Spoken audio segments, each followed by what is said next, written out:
At the tender age of 12, a pivotal moment arrived for the chosen ones of time. The gods bestowed upon them sacred blessings, known simply as gifts. Today, the air itself seemed to hum with anticipation, a vibrant energy palpable enough for a young boy to remark to his father that the village felt particularly alive. Indeed, this was no ordinary day. It marked the ceremony where his own son was destined to receive his gift. The family harbored great expectations, envisioning the dawn of their next battle-ready lord. For generations, the royal family's influence had waned, leaving a dangerous void. In this power vacuum, the many lords of the land had begun to vie for territory, their ambitions clashing in a perpetual struggle. Luke's father, a man forged in the crucible of battle, firmly believed his son would inherit a gift perfectly suited for combat. After all, one's genetic heritage often profoundly shaped the blessing received. His mother, for instance, possessed the gift of swordsmanship, while his father's was the even more distinguished holy swordsmanship, a rank beyond hers. Known across the land for his formidable strength, his bravery, and his gallant exploits in countless skirmishes, Luke's father had ascended from a mere count to a marquis within a single generation. He counted on Luke to secure a gift of combat, ensuring the unbroken continuation of their formidable family line. Within the hushed solemnity of the church, a command for silence rippled through the gathered crowd. It was here, amidst the sacred stones, that we learned of Luke's half-brother, born of a concubine. Yet, destiny seemed to play a cruel hand with Luke himself. His gift, it was announced, was that of village building, a blessing the officiating priest hastened to assure them would keep him far from the fields of war. The words cut deeper than any blade. Luke stood in stunned disbelief, while whispers of concern rippled through the onlookers, wondering what fate now awaited them all. His brother, Raoul, wasted no time, pushing past Luke to step forward, only to receive the very gift his father had coveted, holy swordsmanship. Raoul's blessing ignited a joyous roar and resounding cheers among the common folk. Luke's mother, however, was utterly shattered by the news, her face a mask of profound grief.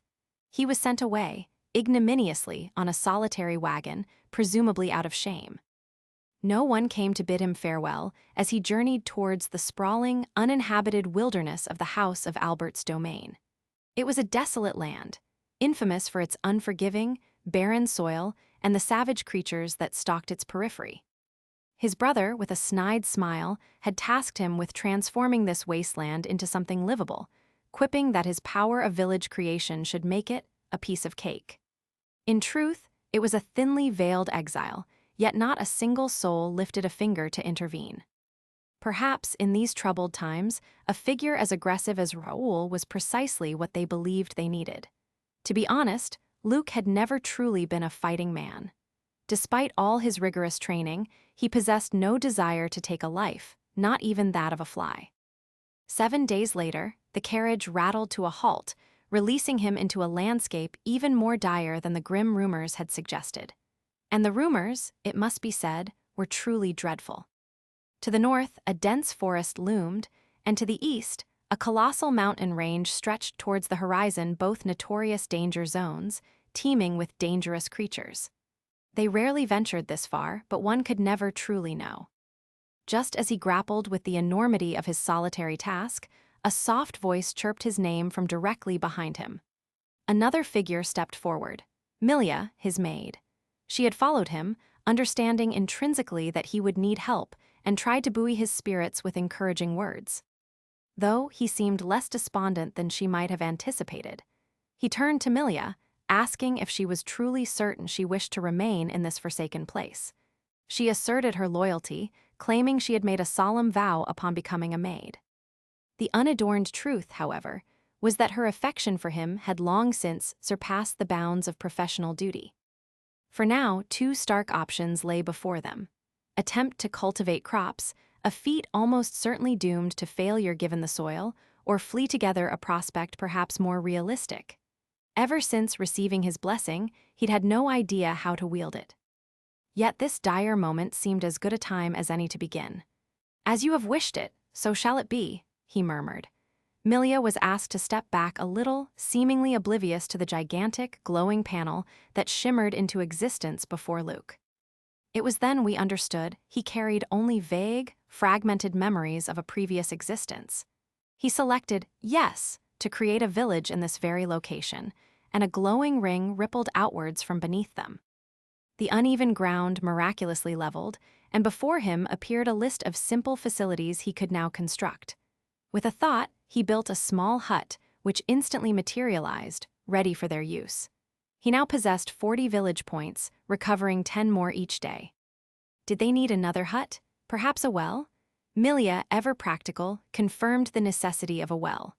One hut, she reasoned, was more than sufficient for the two of them, but a reliable water source was paramount.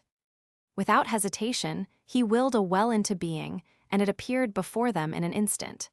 Milia, confused, tried to open its cover, but Luke easily showed her how it worked. With 10 points remaining, he could construct one more thing. But before he could act, his gaze fell upon Milia, and the system posed a question. Did he wish to make her a villager? The number of villagers, it noted, directly increased his daily point recovery by 1. That night they slept in the solitary hut, the village's first residence, as Luke quietly resolved to embrace a simple, slow life in this new settlement. Far away, a girl named Senin confronted her father, her voice resolute as she declared her immediate departure. Old man. She retorted, her patience exhausted. I'm leaving. This is the last straw. They lived in an era where lords, both near and distant, casually forced their children into political marriages for convenience and influence. What these lords failed to anticipate, however, was the fierce resistance their children might mount against such crass machinations.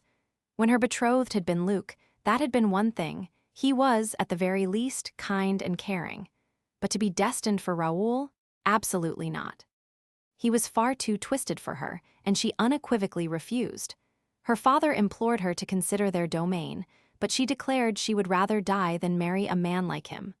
Guards, clutching their spears, urged her to return at once. She warned them that if they did not move, they would face considerable pain. They visibly recoiled, and Senin strode through them, leaving her home once and for all, the resounding slam of the door echoing her finality. The next morning, Luke mused that Milia truly needed her own small house. Her attachment to him, he noted, had grown rather intense. She, for her part, awoke almost instantly the moment he stirred, insisting it was a maid's sacred duty to rise before her master. Well, you're not a maid anymore, he gently reminded her. But you are a villager now, and you must do your best to support me, the village head. It was the day she arrived at the castle, Milia's 12th birthday. The second daughter of a minor noble house, she could never hope to receive the costly blessings that wealthy, influential families could afford. Her choices were stark: marry into another low-ranking noble family, or become a maid for a powerful household. Thus, she found herself serving the House of Albert, a family rapidly accumulating both political and potential power at the time. It was, she knew, nothing short of a stroke of sheer luck. Yet, for someone with absolutely no prior experience, the workload proved overwhelming. She struggled constantly, a persistent tide of duties threatening to drown her. Then, one fateful day, she encountered her greatest challenge: breaking Madame Isabella's most cherished and prized dish. The lady herself descended the stairs, drawn by the crash, and Milia braced herself, certain she would be dismissed on the spot. Instead, Luke, then a 3-year-old, apologized to his mother, claiming he had begged the maid to show him the plate and had accidentally broken it himself. As expected, his mother immediately knelt, concern etched across her face, to check if he was all right, forgetting the shattered dish entirely. "It's no worry, darling," she said, though she did gently scold Milia to be more careful, as Luke was still just a child. That was the extent of her reprimand. As Milia swept up the shards, Luke turned to her, offering a small, knowing smile. Once his mother was gone, he confided that he knew she wouldn't be angry if she believed he was responsible. In that single, fleeting moment, a 3-year-old boy unknowingly captured the heart of a 12-year-old girl. He called to Milia, announcing that he could now construct a field for 20 points. Milia warned him that fieldwork was arduous. He, however, dismissed her concerns, insisting she not coddle him. He was determined to perform hard work for his own village, a declaration that nearly caused Milia to succumb to a wave of overwhelming cuteness. After spending the entire day gathering seeds and planting them in their newly established field, Luke retired to bathe, cleansing himself before bed. He then heard unfamiliar noises emanating from the woods. Just because we haven't been attacked by beasts yet, he mused, doesn't mean we won't be. He knew he needed to prepare some defenses, a watchtower, for instance, to improve their vantage point over the area. Another addition, sturdy plaster walls crafted from earth to safeguard them from the smaller creatures of the night. A few days later, the crops were already flourishing, promising an abundance of food. This was a triumph. They now had a reliable food source. Wait, he thought, what was that scream? Milia, nimble, ascended the watchtower's ladder. A group of goblins, she reported. They're coming. The crude wall, it seemed, would hold them back only until they began using each other as stepping stones. As the goblins rapidly approached, Luke instructed Milia to remain aloft, keeping watch. He had received sword training, she had not. Wielding a blade, he fiercely defended his nascent village against the small, squat bodies of the goblins. He fought with every fiber of his being until one leaped over his guard, its clawed hand reaching for him. It was then, as if from nowhere, that an attack struck the goblin, delivered by Senin. Princess Senin Bahata, the Iceblade, daughter of a count, blessed with the gifts of dual-wielding and live magic, allowing her to fight with both hands and command water or ice. She was, you recall, Luke's former fiancée. He carried many memories of her visits to his home, orchestrated, arranged playdates. Senin now descended, gracefully floating towards him. It's been 2 years since we last met, she observed, commenting on how much he had grown. Well, yes, thank you, he replied, still confused. But why are you here? Oh, that part is simple, she answered. I've run away from home like a stray cat. More accurately, she had severed ties with her family, who had attempted to force her into an engagement with Raoul instead. Luke stood in disbelief. Senin admitted she would rather die than marry a man like Raoul. Thus, she had fled to avoid such a grim consequence. Luke, misunderstanding the true depth of her feelings, bowed, apologizing for not noticing her plight sooner. It must have been, he reasoned, incredibly difficult for a girl to have her marriage decided for her. However, Senin quickly clarified. It wasn't simply that she didn't want to marry someone like his brother. But if it were Luke, she hinted, I might consider it. Her attempt to elaborate was abruptly cut off by Milia. We should truly refrain from having private talks, Milia interjected, a hint of possessiveness in her tone. She declared herself the first villager in this new settlement Lord Luke was developing, and he, its head. That still doesn't explain much, Senin questioned further, primarily concerned with what they were doing out here. She had worried when she heard Liam had been sent to develop this land. Yet, here they were, with a mud wall, a watchtower, and a flourishing crop field already yielding produce. You can't possibly tell me you did all this yourselves, she exclaimed. That's right, we did, Luke stated, and then, with his characteristic cleverness, added, but it would be faster to show you how. He placed a storehouse for 20 points, and Senin gasped in utter disbelief at its sudden appearance and immaculate construction. Luke explained that this was the power of his gift, village building. There were, indeed, limitations, but for the most part, he could create whatever they needed to survive. Senin had never heard of such a gift. Did you make that crop field over there too? She asked. Yep, he confirmed. Now she understood. There was simply no other way they could have established this small village so rapidly. A small notification pinged from a menu, asking if he wished to register her as a villager. He waved it off, thinking there was no way she would want to remain in a place like this. Aside from that, he asked, are you truly okay? I doubt your house would remain silent about the marriage. No, it's fine, she shrugged. Despite her importance, possessing 2 combat gifts, she was confident the Albert house wouldn't waste time being angry with the Bahatas. If her father were to accumulate any more enemies, he would find himself completely surrounded. It's fine, though, she continued. My brother received a powerful gift, they can figure things out. And by the looks of it, I could also live here for a bit. Wait, Luke said, so you do plan on living here? Well, duh, she retorted. Where else am I supposed to go? I can't return home, and no one else would likely accept me. The system automatically registered her as a villager. His daily points increased to 12, but that wasn't the immediate issue. Even with this gift, they might not possess enough food, nor proper homes for her, Milia, and himself. Milia and Senin exchanged glares, and Luke was unsure why such sparks flew between them. Milia quickly reminded Senin, "For one, we don't have any showers here." "That's normal on the battlefield," Senin retorted. "You'll need me to fight off monsters like the ones from earlier, right? Or do you alone possess what it takes to protect Luke?" "Yeah, didn't think so," Milia jabbed. Senin shot back, "Then you should note that your status as a noblewoman doesn't apply here." Was this, Milia wondered aloud, her silly little attempt at dominance over Senin? After some further heated back and forth, Luke eventually retreated into their hut. Senin, still perplexed, asked if these two had been sleeping in such a tiny space together this entire time. "Yes, they have," Milia confirmed. Liam eventually offered to sleep in the storehouse, but both women immediately rejected the idea. In the end, he found himself sleeping wedged between the two of them. The first time Senin visited Lord Albert's castle, she had just celebrated her 10th birthday. Directly upon alighting from her carriage, she was informed she would soon meet Lord Luke, and that he would, in all likelihood, be her future husband.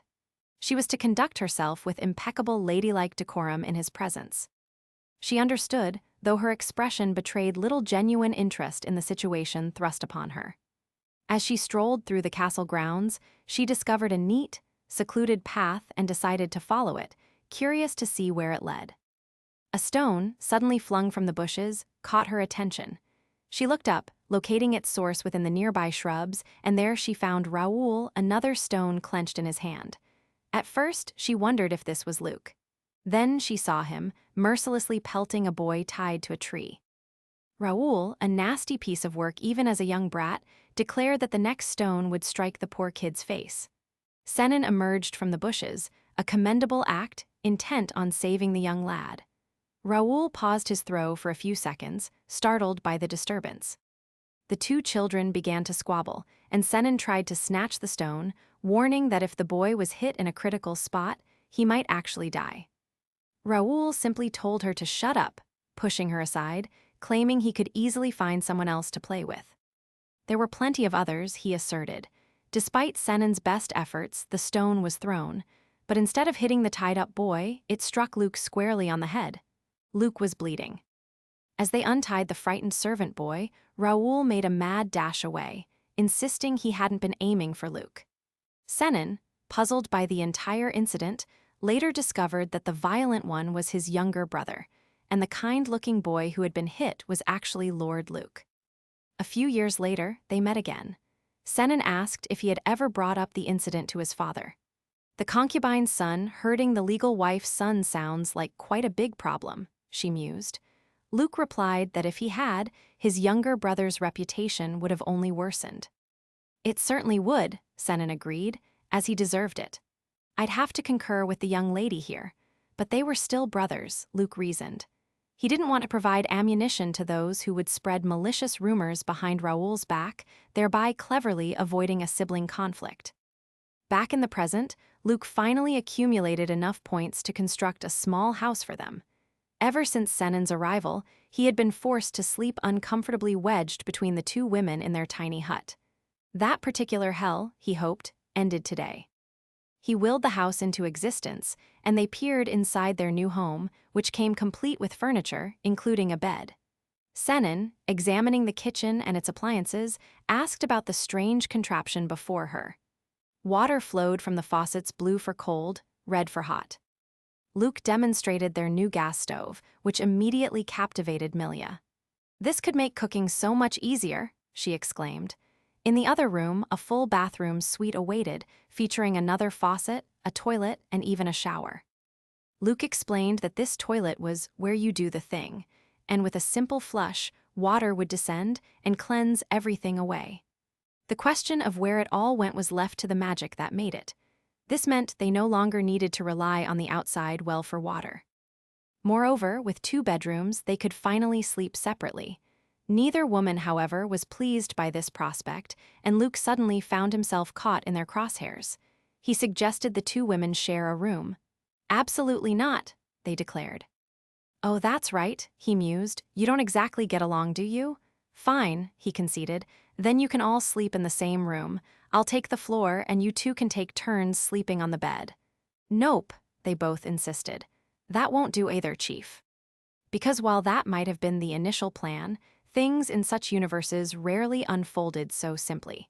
Instead, he found himself once again squished between them in the bed. Both Senin and Milia, for their own distinct reasons, were unwilling to sleep without him. This arrangement, somehow, felt even more crowded than the hut. Little Lord Luke paused, huffing and sweating, as he watered his crops with a wooden bucket, taking a much-needed break from the intensive work. Time out here had truly flown. It had already been 1 month since he arrived to develop this land his land. Thanks to his gift of village building, everything had proceeded remarkably smoothly. Senin had even returned from the northern forest, bearing gifts of meat, a wild boar she had skillfully caught and killed. Luke inquired if venturing that far was truly safe. "Yes," she affirmed, "as long as you don't stray too deep into monster territory." She could even extend the meat's shelf life using her gift, chilling it to preserve this much-needed protein. "It's all thanks to her, huh?" he thought, observing a pointed glance directed at Milia, a glance that seemed to court trouble. The maid, quick to respond, asked, "And who, pray tell, has been preparing said food?" reminding Senin that she couldn't even cook, much less butcher the meat she had brought home. Both women, it seemed, were essential for their survival. Milia and Senin began the task of butchering the boar, a tense silence punctuated by the sounds of their knives. Suddenly, Senin signaled them to hold still. "What's wrong?" Luke asked. "I hear voices," Senin whispered. The distinct sound of approaching footsteps shattered the natural quietude around them. "It's not just one," Senin pointed out. "It's a large group." Luke ascended the watchtower, observing a mass of villagers drawing near. What are they doing all the way out here? He wondered. The group appeared to pose no threat, mostly women and children, their faces etched with exhaustion. Someone nearby murmured that a battle had recently taken place. These, he realized, must be refugees. This area was a wasteland. They couldn't possibly survive on their own for much longer. They couldn't simply ignore them. One of the men from the approaching group remarked that he hadn't known a village existed all the way out here. Luke introduced himself as its recently founded head. The man, in turn, introduced himself as Burlet, the leader of the group. "We have a well here," Luke offered. "Your people can drink as much as they like." He then promptly created a second well after demonstrating how the first one functioned. Once everyone had quenched their thirst, they explained their plight. They had been forced to abandon their small village. Most of their men had been conscripted into the war. The elder members of their community had stayed behind, insisting they would only be an extra burden on the group, and believing they were less likely to be conscripted or enslaved due to their age. Burlet's own father, the village head, had also remained behind, making Burlet the de facto leader of the caravan. They had been aimlessly wandering, with nowhere to go, until they stumbled upon this barren wasteland. They had found this village just as their food and water supplies were about to run out. Luke understood. While their crops weren't yet ready for harvest, the meat had been cooked and was ready for consumption. Everyone rushed past Burlet, eyes sparkling with desperate hunger, grabbing their portions of the food Milia had prepared like ravenous dogs, finally receiving the nourishment they desperately needed. Burlet, overwhelmed, struggled to express his gratitude to Luke, yet he knew this was not the end of their hardships. It was impossible for them to survive out in this wasteland. So, instead of merely sending them off with a meager ration of food and water, Luke boldly asked if they would like to live here. He explained that they were, in fact, short-staffed, and working the fields was a formidable task with just the 3 of them. Come harvest time, they would have more food than they could possibly eat. Burlet cautioned that they were a large group, predominantly women and children, and he wasn't sure they would prove a reliable source of robust labor. Luke explained that, Until now, he had relied on the wheat and seeds brought from the castle. The three of them, he admitted, lacked the knowledge to truly thrive on their own. He sincerely asked Burlet if he could help them, as they, with their inexperience, would surely not survive without the aid of professionals in the field of purposeful play on words. Soon, a message flashed from his system. The Burlet caravan of 51 people has become your villagers. A flood of beeps and panels then erupted, greeting Luke with an overwhelming cascade of information. His village had instantly leaped from level 1 to level 3. Now, additional facilities were available, many of them new, such as gates, parks, stone walls, and medium-sized houses. He also gained 2 new skills: Assess Villager and Move Facility. Luke correctly surmised that his point reserve swelled significantly with each village level up, and both his daily point recovery and the total area of his domain also expanded. What then were these 2 new skills? He decided to test Move Facility and watched, utterly shocked, as the storehouse glided across the ground with effortless grace. This, he realized, would be incredibly useful for organizational purposes. He felt a strange sense of familiarity, as if he recalled a game like this from his previous life. He no longer had to worry about awkward arrangements. What he did have to worry about, however, was the extremely frightened Burlet. It wasn't every day, after all, that one witnessed entire buildings effortlessly relocating within a settlement. Of course, Burlet was quite shocked that Lord Luke possessed such an ability. Luke had to quickly explain that it was simply his gift and nothing for them to be concerned about. The people were amazed that young Luke possessed a gift at all, let alone one he could wield to such effect. One of the children, eager, asked for more details about his specific gift, while another declared he wanted holy swordsmanship as his own. They then dashed off to play, as Luke quietly admitted he had once admired that very gift. Next, he constructed a multitude of row houses, 1-story complexes, each containing 5 living spaces. Each unit offered 2 rooms, a dining area, and a kitchen with a shared toilet. A space of this size, he calculated, should comfortably accommodate a family of 5. Milia, ever helpful, demonstrated how to use the toilet, while Luke lamented that they couldn't create personal bathrooms for all the new villagers. He quickly calculated the number of houses needed for the current population, knowing he would also need to expand the crop fields and build walls for new sections of the village. Once finished, his point stood at 214, but a wealth of new facilities now served his people. "We should all rest for today," he announced, and they did. Shortly after, Luke tested his other new ability, Assess Villager. He focused on a man whose profile revealed a gift of swordsmanship. He then asked the villager if they possessed a gift. "No way," the man replied. "There aren't any churches around to grant blessings. Even if there were, I don't think I have the talent to get one." "Your status says otherwise, buddy," Luke thought. He relayed this information to Senin and Milia. Senin, intrigued, asked if he could try it on her, causing Milia to twitch nervously. Senin's recommended job was general, despite her age of only 15. Wow, Luke thought. Village loyalty was then explained as a villager's moral compass towards the settlement. Those with low loyalty were prone to crime and rebellion, so caution was advised. Luke then focused on Milia, asking her if she wanted to be checked next. She flinched, twitching, saying, "At least that skill can't read minds, right?" The question hung in the air, begging to know what exactly she was thinking about.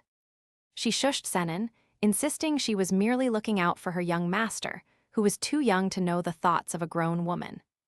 Milia insisted she needed to cool herself down and darted out of the room, leaving both Luke and Senin to simply assume she was tired. Luke approached Burlet, explaining his desire to know his name, age, and family for future reference, as it might prove useful when assigning jobs. Burlet, 36 years old, displayed high loyalty and a recommended job of organizer.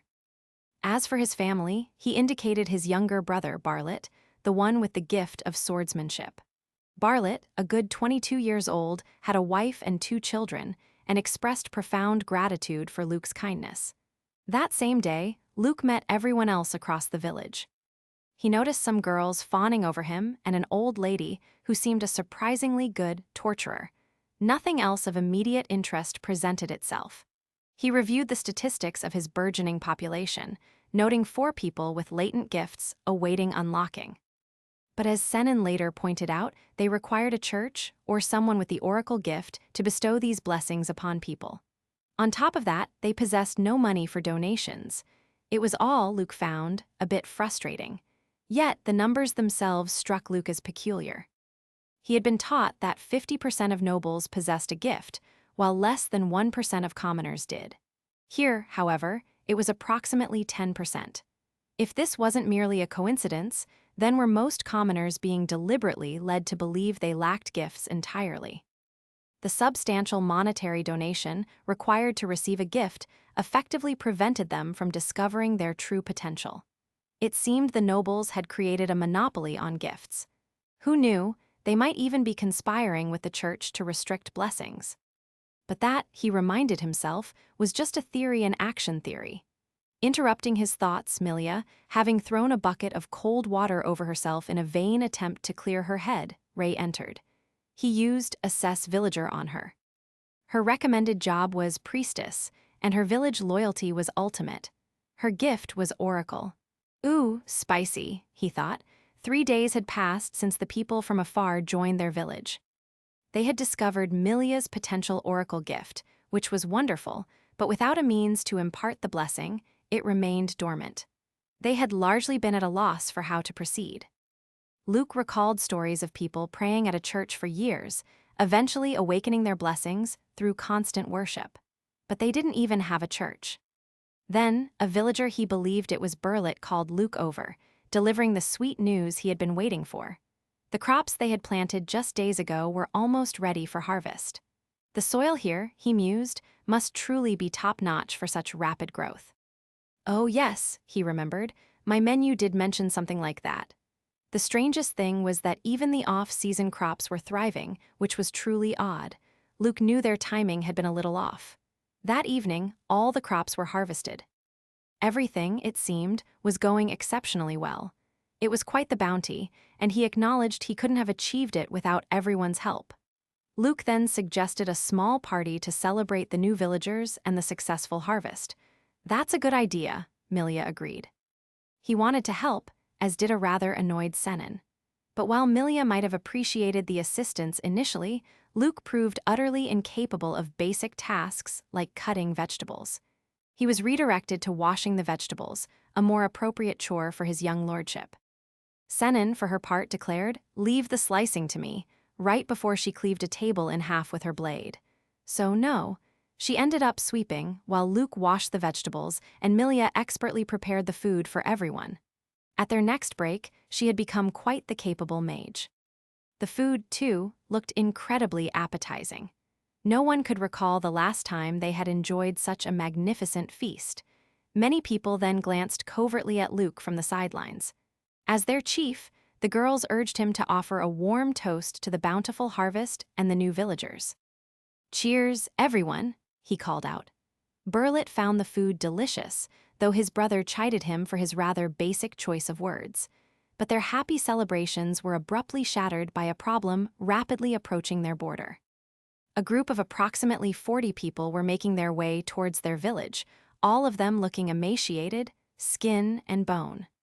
Luke was about to step forward to greet them when Burlet pushed past him, instantly recognizing one of the men as his friend, Danga. They knew each other well, their villages often interacted, and Danga used to visit frequently, having once harbored a crush on Burlet's sister.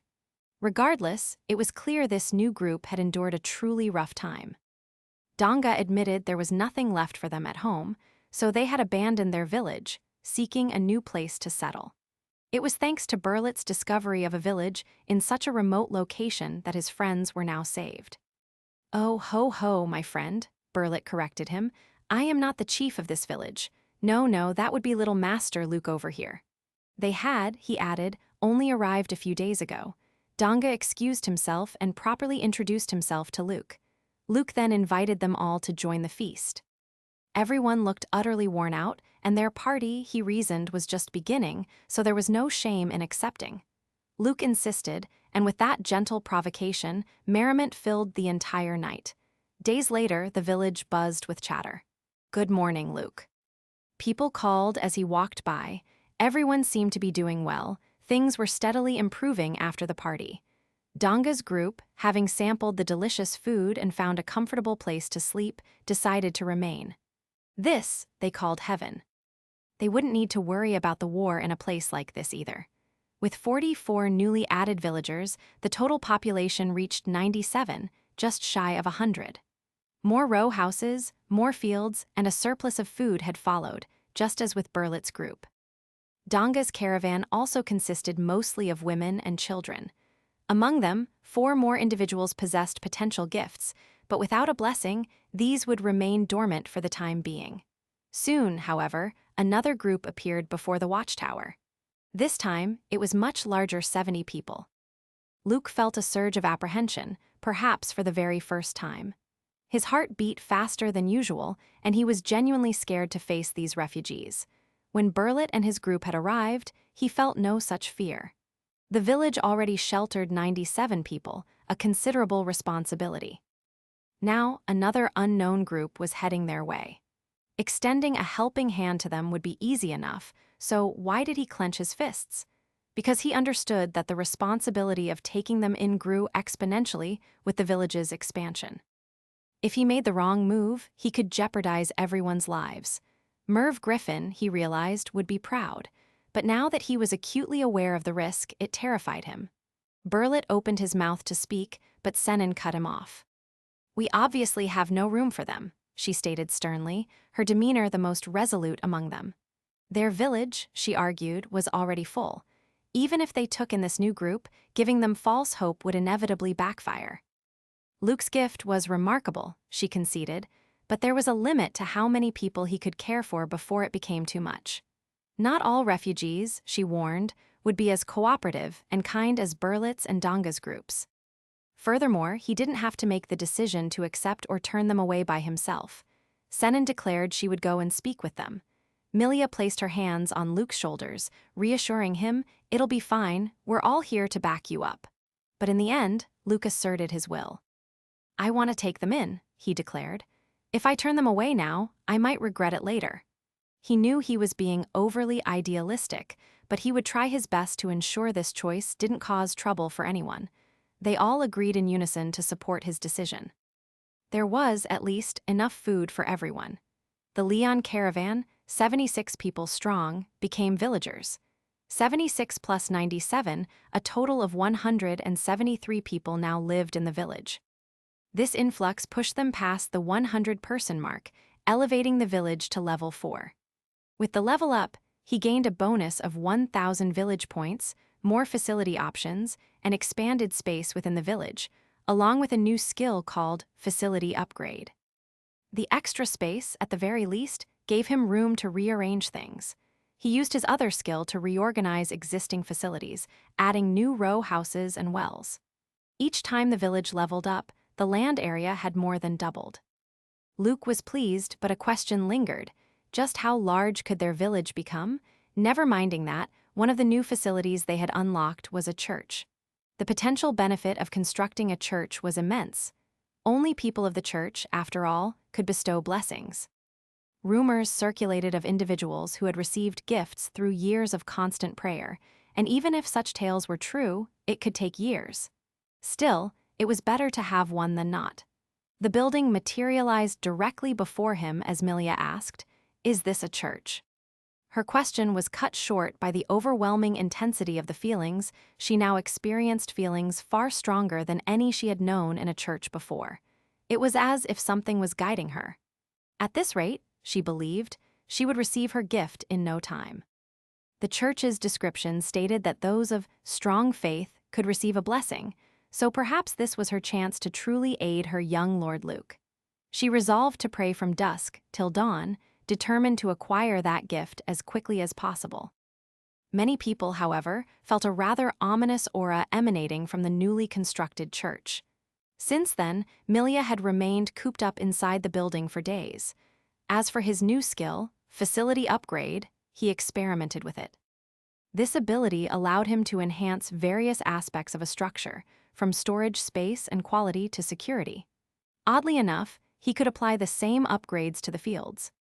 The most significant improvements he could achieve, he discovered, included replacing the plaster walls with stone ones and upgrading a small house to a medium one. Milia, as usual, had been sequestered in the church, and Luke began to worry it was becoming too much for her to handle alone. So he went to check on her. Luke was swiftly enveloped in a hug as an excited Milia informed him she had received the gift of Oracle, meaning she could now bestow gifts upon other people. She still couldn't believe she had achieved it without the aid of a priest. Senan watched, a hint of disgust in her eyes, as Milia refused to release Luke from the embrace. Such a lewd priestess, existing, she thought, felt like a sin in itself. Regardless, Luke managed to gather together a group of people who possessed the potential to receive gifts. He told them they carried such abilities within them, a claim they initially disbelieved. Gifts, they insisted, were special, reserved only for nobles. Heck, one of the men came from a long line of farmers, a nobody. Well, not quite, Buster, Luke thought. It was true that some families were more likely to receive one. Yet it seemed status truly held little sway in terms of which families received such blessings for their children. He knew it might be difficult to believe, but they should, at the very least, try. Milia prayed over Bartlett, and finally, he received the gift of swordsmanship. Bartlett felt a strange sensation crawl through his veins, and the others eagerly asked if he had truly received a gift. Swordsmanship, huh? Luke mused. Perhaps we could give him a wooden blade for starters instead. Yet, Luke handed over his own expensive, finely crafted blade. It'll be far more useful, he said, in the hands of someone who knows how to use it. Bartlett had never held a sword before, but now, somehow, it felt inherently right. He thanked Luke for uncovering his gift, adding that while he might be a bit too old for this stuff, he would try his best to grow strong and keep his village safe. The other people were quite giddy at his reaction, and everyone clamored for their gifts to be revealed by the new mystical oracle, Milia. There was a long list of them revealed that day, their faces alight with wonder. Of 173 people, 17 now possessed gifts, a remarkably high number. 4 of these, however, were children. Bestowing a gift upon a child before they had fully matured could potentially take a toll on their body. So, this time, only the 13 adults received their blessings. With this, Luke hoped they could significantly improve their food supply and enhance the village's security. The newly gifted swordsmen began to train relentlessly, blades clacking together in vigorous mock battles that pushed their nascent skills to the test. None of these men had truly held a sword before, yet they all appeared to be improving, and quickly. A throng of chatter surrounded them, many having come to watch the spectacle. Among them, Bartlett remarked that a gift was a truly remarkable thing, and he wished with all his heart that he possessed one. A gift, huh? Luke pondered. An absolute power impossible to obtain, no matter how hard one tries. He thought he understood now why his father had so desperately wanted him to receive holy swordsmanship. Senan walked past him, observing their progress. They've improved quite a bit, she noted. The next time I go hunting, I'll be taking them with me. They now called her teacher, despite her age of only 15. Oof. Well, to be fair, she had proven herself remarkably strong in the past. Older women warmed him with compliments about his youthful and sweet appearance, earning Luke a blush and likely a touch of annoyance. The women then scurried off to help prepare lunch, leaving their young chief in a mild state of disarray. They called him cool, huh? What liars. Regardless, the ratio of women to men in the village was roughly 2-to-1. Most of the women over 20 were married, their husbands forcibly conscripted into service. He wished people would accord him the same regard they showed Senan. The village had, in the interim, become remarkably lively, a testament to how well it was being managed. No doubt, it brought Luke genuine happiness to see the women and children of his own little paradise smiling freely. Bartlett sincerely thanked him for the service he had provided, for keeping everyone happy and well-fed. Without him, they would still be wandering the wasteland, half their group dead or worse. Yet, they couldn't celebrate victory just yet. A new group of refugees was now rapidly approaching the village. There appeared to be about 10 of them, all visibly shaken by the encounter with people this far out. They looked utterly terrified. Luke asked what had happened to them. It seemed they had been attacked by a gang of ruthless thieves, murderous individuals who killed anyone who resisted, while dragging away a large number of people for what were likely nefarious purposes. These 10 were the only ones who had managed to escape. While their plight was awful, it might no longer be just their problem. Now, it might well become the village's problem. You see, these thieves weren't as foolish as they might appear. They might be following the remainder of the group. Man, Luke thought, this sucked for the dude who had to go out of his way searching at this hour. Bar, a member of the gang of thieves, had let his guard down just a little, but that lapse had cost the bandits precious resources. The boss, he grumbled, really didn't need to get that angry. Bar's primary job was to abduct refugees and sell them to slave traders, and thanks to one of the recent wars, refugee numbers were soaring. Business, he thought, was booming at least. It was supposed to be. Some of the goods, meaning people, had escaped due to his slip-up, so he had come all the way out here to retrieve them. Why, he wondered, does a man have to do all this by himself? The whole damn gang should be held responsible. He mused, was there always a village out here in the waste? I sure as heck don't remember one here, and something as big as a village would be hard to miss on the radar. Oh ho, he exclaimed to himself, spotting his prize. It's nothing but women and children. I've hit the jackpot. If this was a village run by refugees, which it certainly appeared to be, it could be taken down with relative ease. His slip-up, he realized, would become a thing of the past.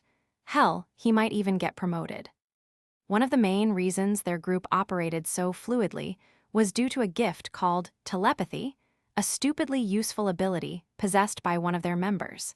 It allowed 2 people to communicate regardless of distance and had helped them escape some truly difficult situations. He called upon that friend in the group, announcing, "Not only did I find that group of refugees, I found a whole village out here in the wasteland." How sad, you might think. So many more lives are going to be ruined by their decision to keep running and find help. And you, my devious sir, can rot in the depths of hell. Luke received a warning on his radar. An intruder had entered the village. He told Senin that something hostile had arrived, and it could be that gang of thieves from earlier. She was overjoyed they had an early warning system. It says there's only one of them out here, she observed.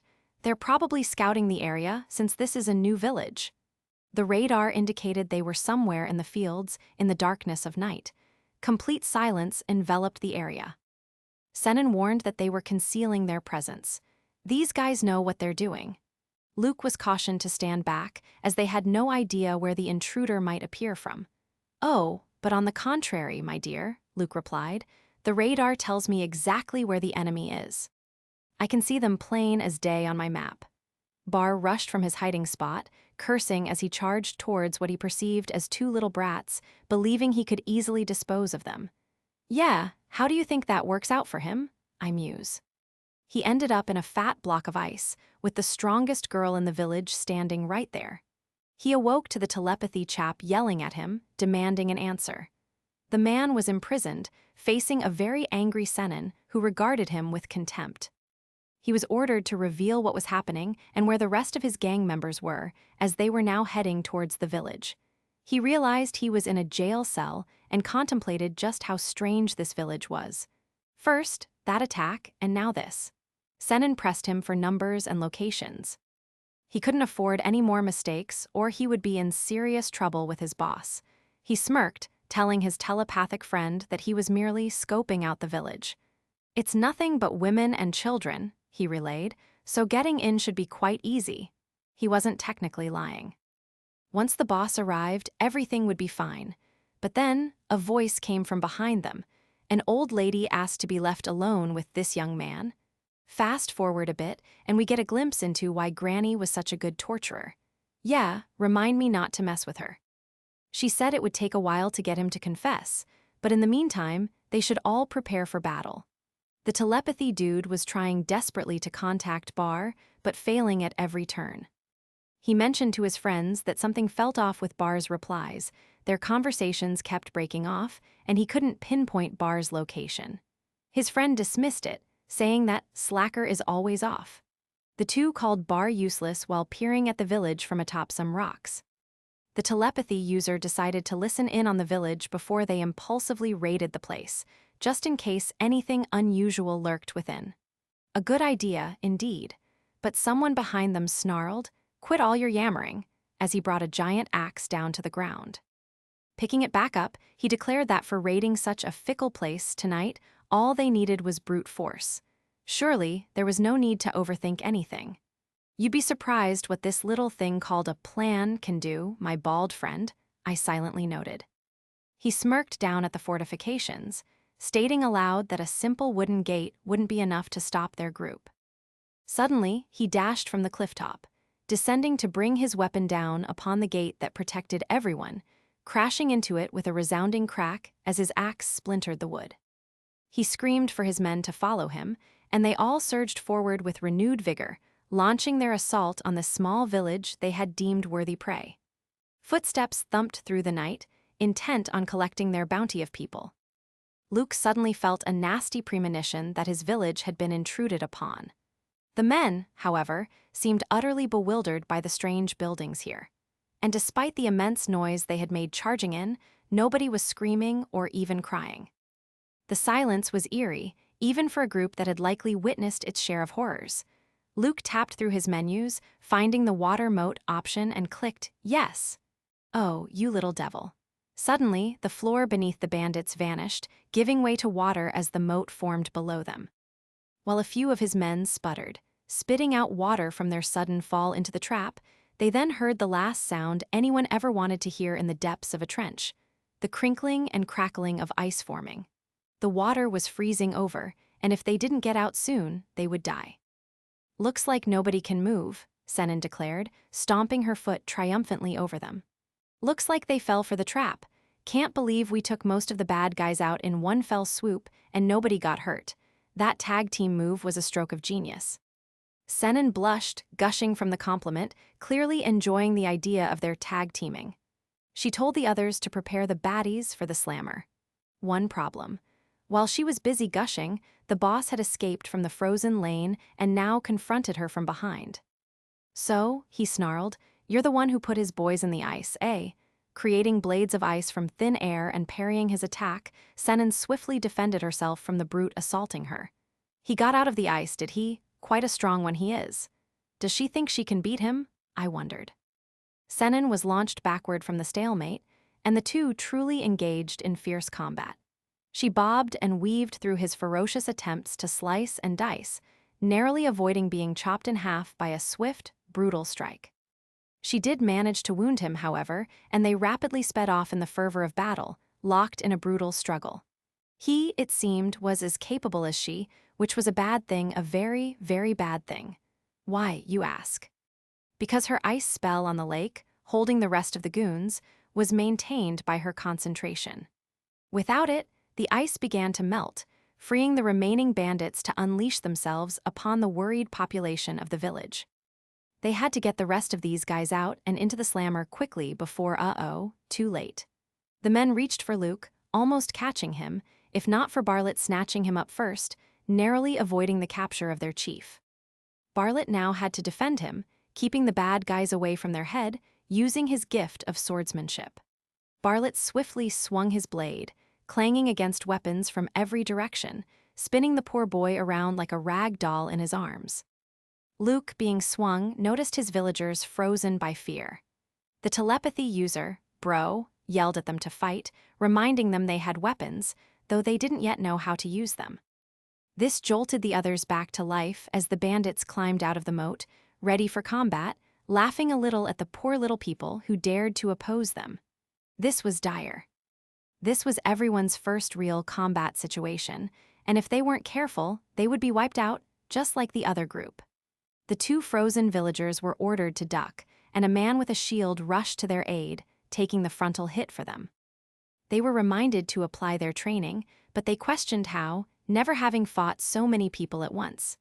The villagers were growing hysterical, which was overall a bad thing, but good for the bandits, who sought to spread more fear. The telepathy user yelled about how this village would be theirs, but he was promptly shut up and kicked back down into the moat by a very peeved-off Luke. Luke ordered everyone else to do the same. All they had to do was keep them in the moat, and they would be safe. These guys didn't possess unlimited stamina. Their bodies were still partially frozen, and their movements significantly slower than normal. So, they could be defeated relatively easily. For those who had combat training, these guys were far easier to fight than Senin, and they were being cleaned up accordingly. But they had better watch their words before Senin heard them and upped the ante. Kick, one of them thought, lamenting how much he had trained only to still be pathetic. Hey, mate, I muse, Rome wasn't built in a day. Just calm down and focus, and you'll be all right. The others finally realized all they needed to do was keep the baddies in the moat, and their confidence began to build. The telepathy user was utterly confused. What they should have encountered here, given its population of mostly women and children, was not this much resistance.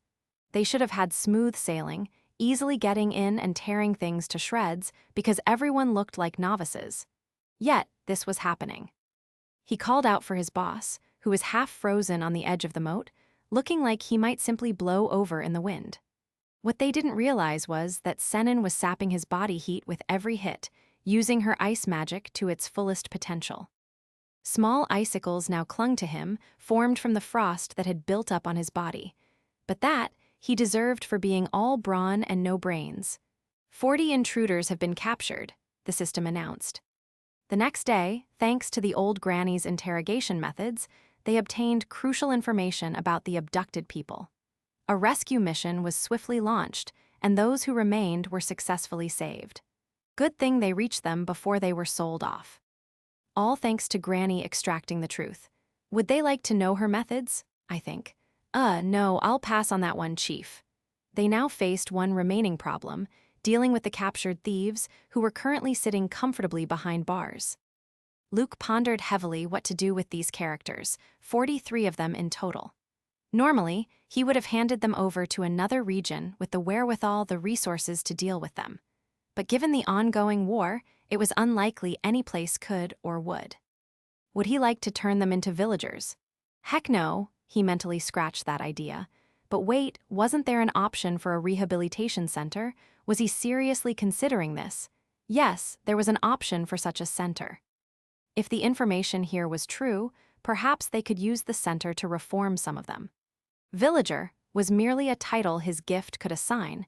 It didn't mean he had to treat them the same as the other villagers. He knew he had to consult everyone before making such a profound decision. One of the captured thieves was shocked that Luke wasn't going to execute them. "We are scum," he declared. "There's no point in letting us live. It would be a mistake, and keeping us locked up would be a waste of the village's food supply." But did they truly want all of them dead? What about those who weren't involved in the killings? What if some were forced to join them or face death? There could be so many reasons they had to do it. Some people were, understandably, not happy. One man, in particular, was furious. His entire family had been killed by the group. Needless to say, after this village-wide discussion, some people chose to leave the village, disapproving of the direction it was headed. They were automatically removed from the village count, and it saddened Luke to see them go, but nothing could be done. Granny offered wise words. She felt for those who had lost family, but if they disagreed with the village's direction, there was no helping that. With that, his village exceeded 300 villagers as the caravan of 43 was accepted into the village. Luke created a rehabilitation center with a boom, as usual. And with that, they now possessed a place to send the rotten bandits who had permeated their jails. They didn't yet know how effective such a place would be, but it was better to try than to sit back and do nothing at all. They sent 5 obedient-looking bandits into the center for a first test. Overseeing them was none other than Granny Nema. The old lady seemed somewhat pleased by this. While Luke hoped it would solve the problem with the thieves, he knew they were desperate enough to try.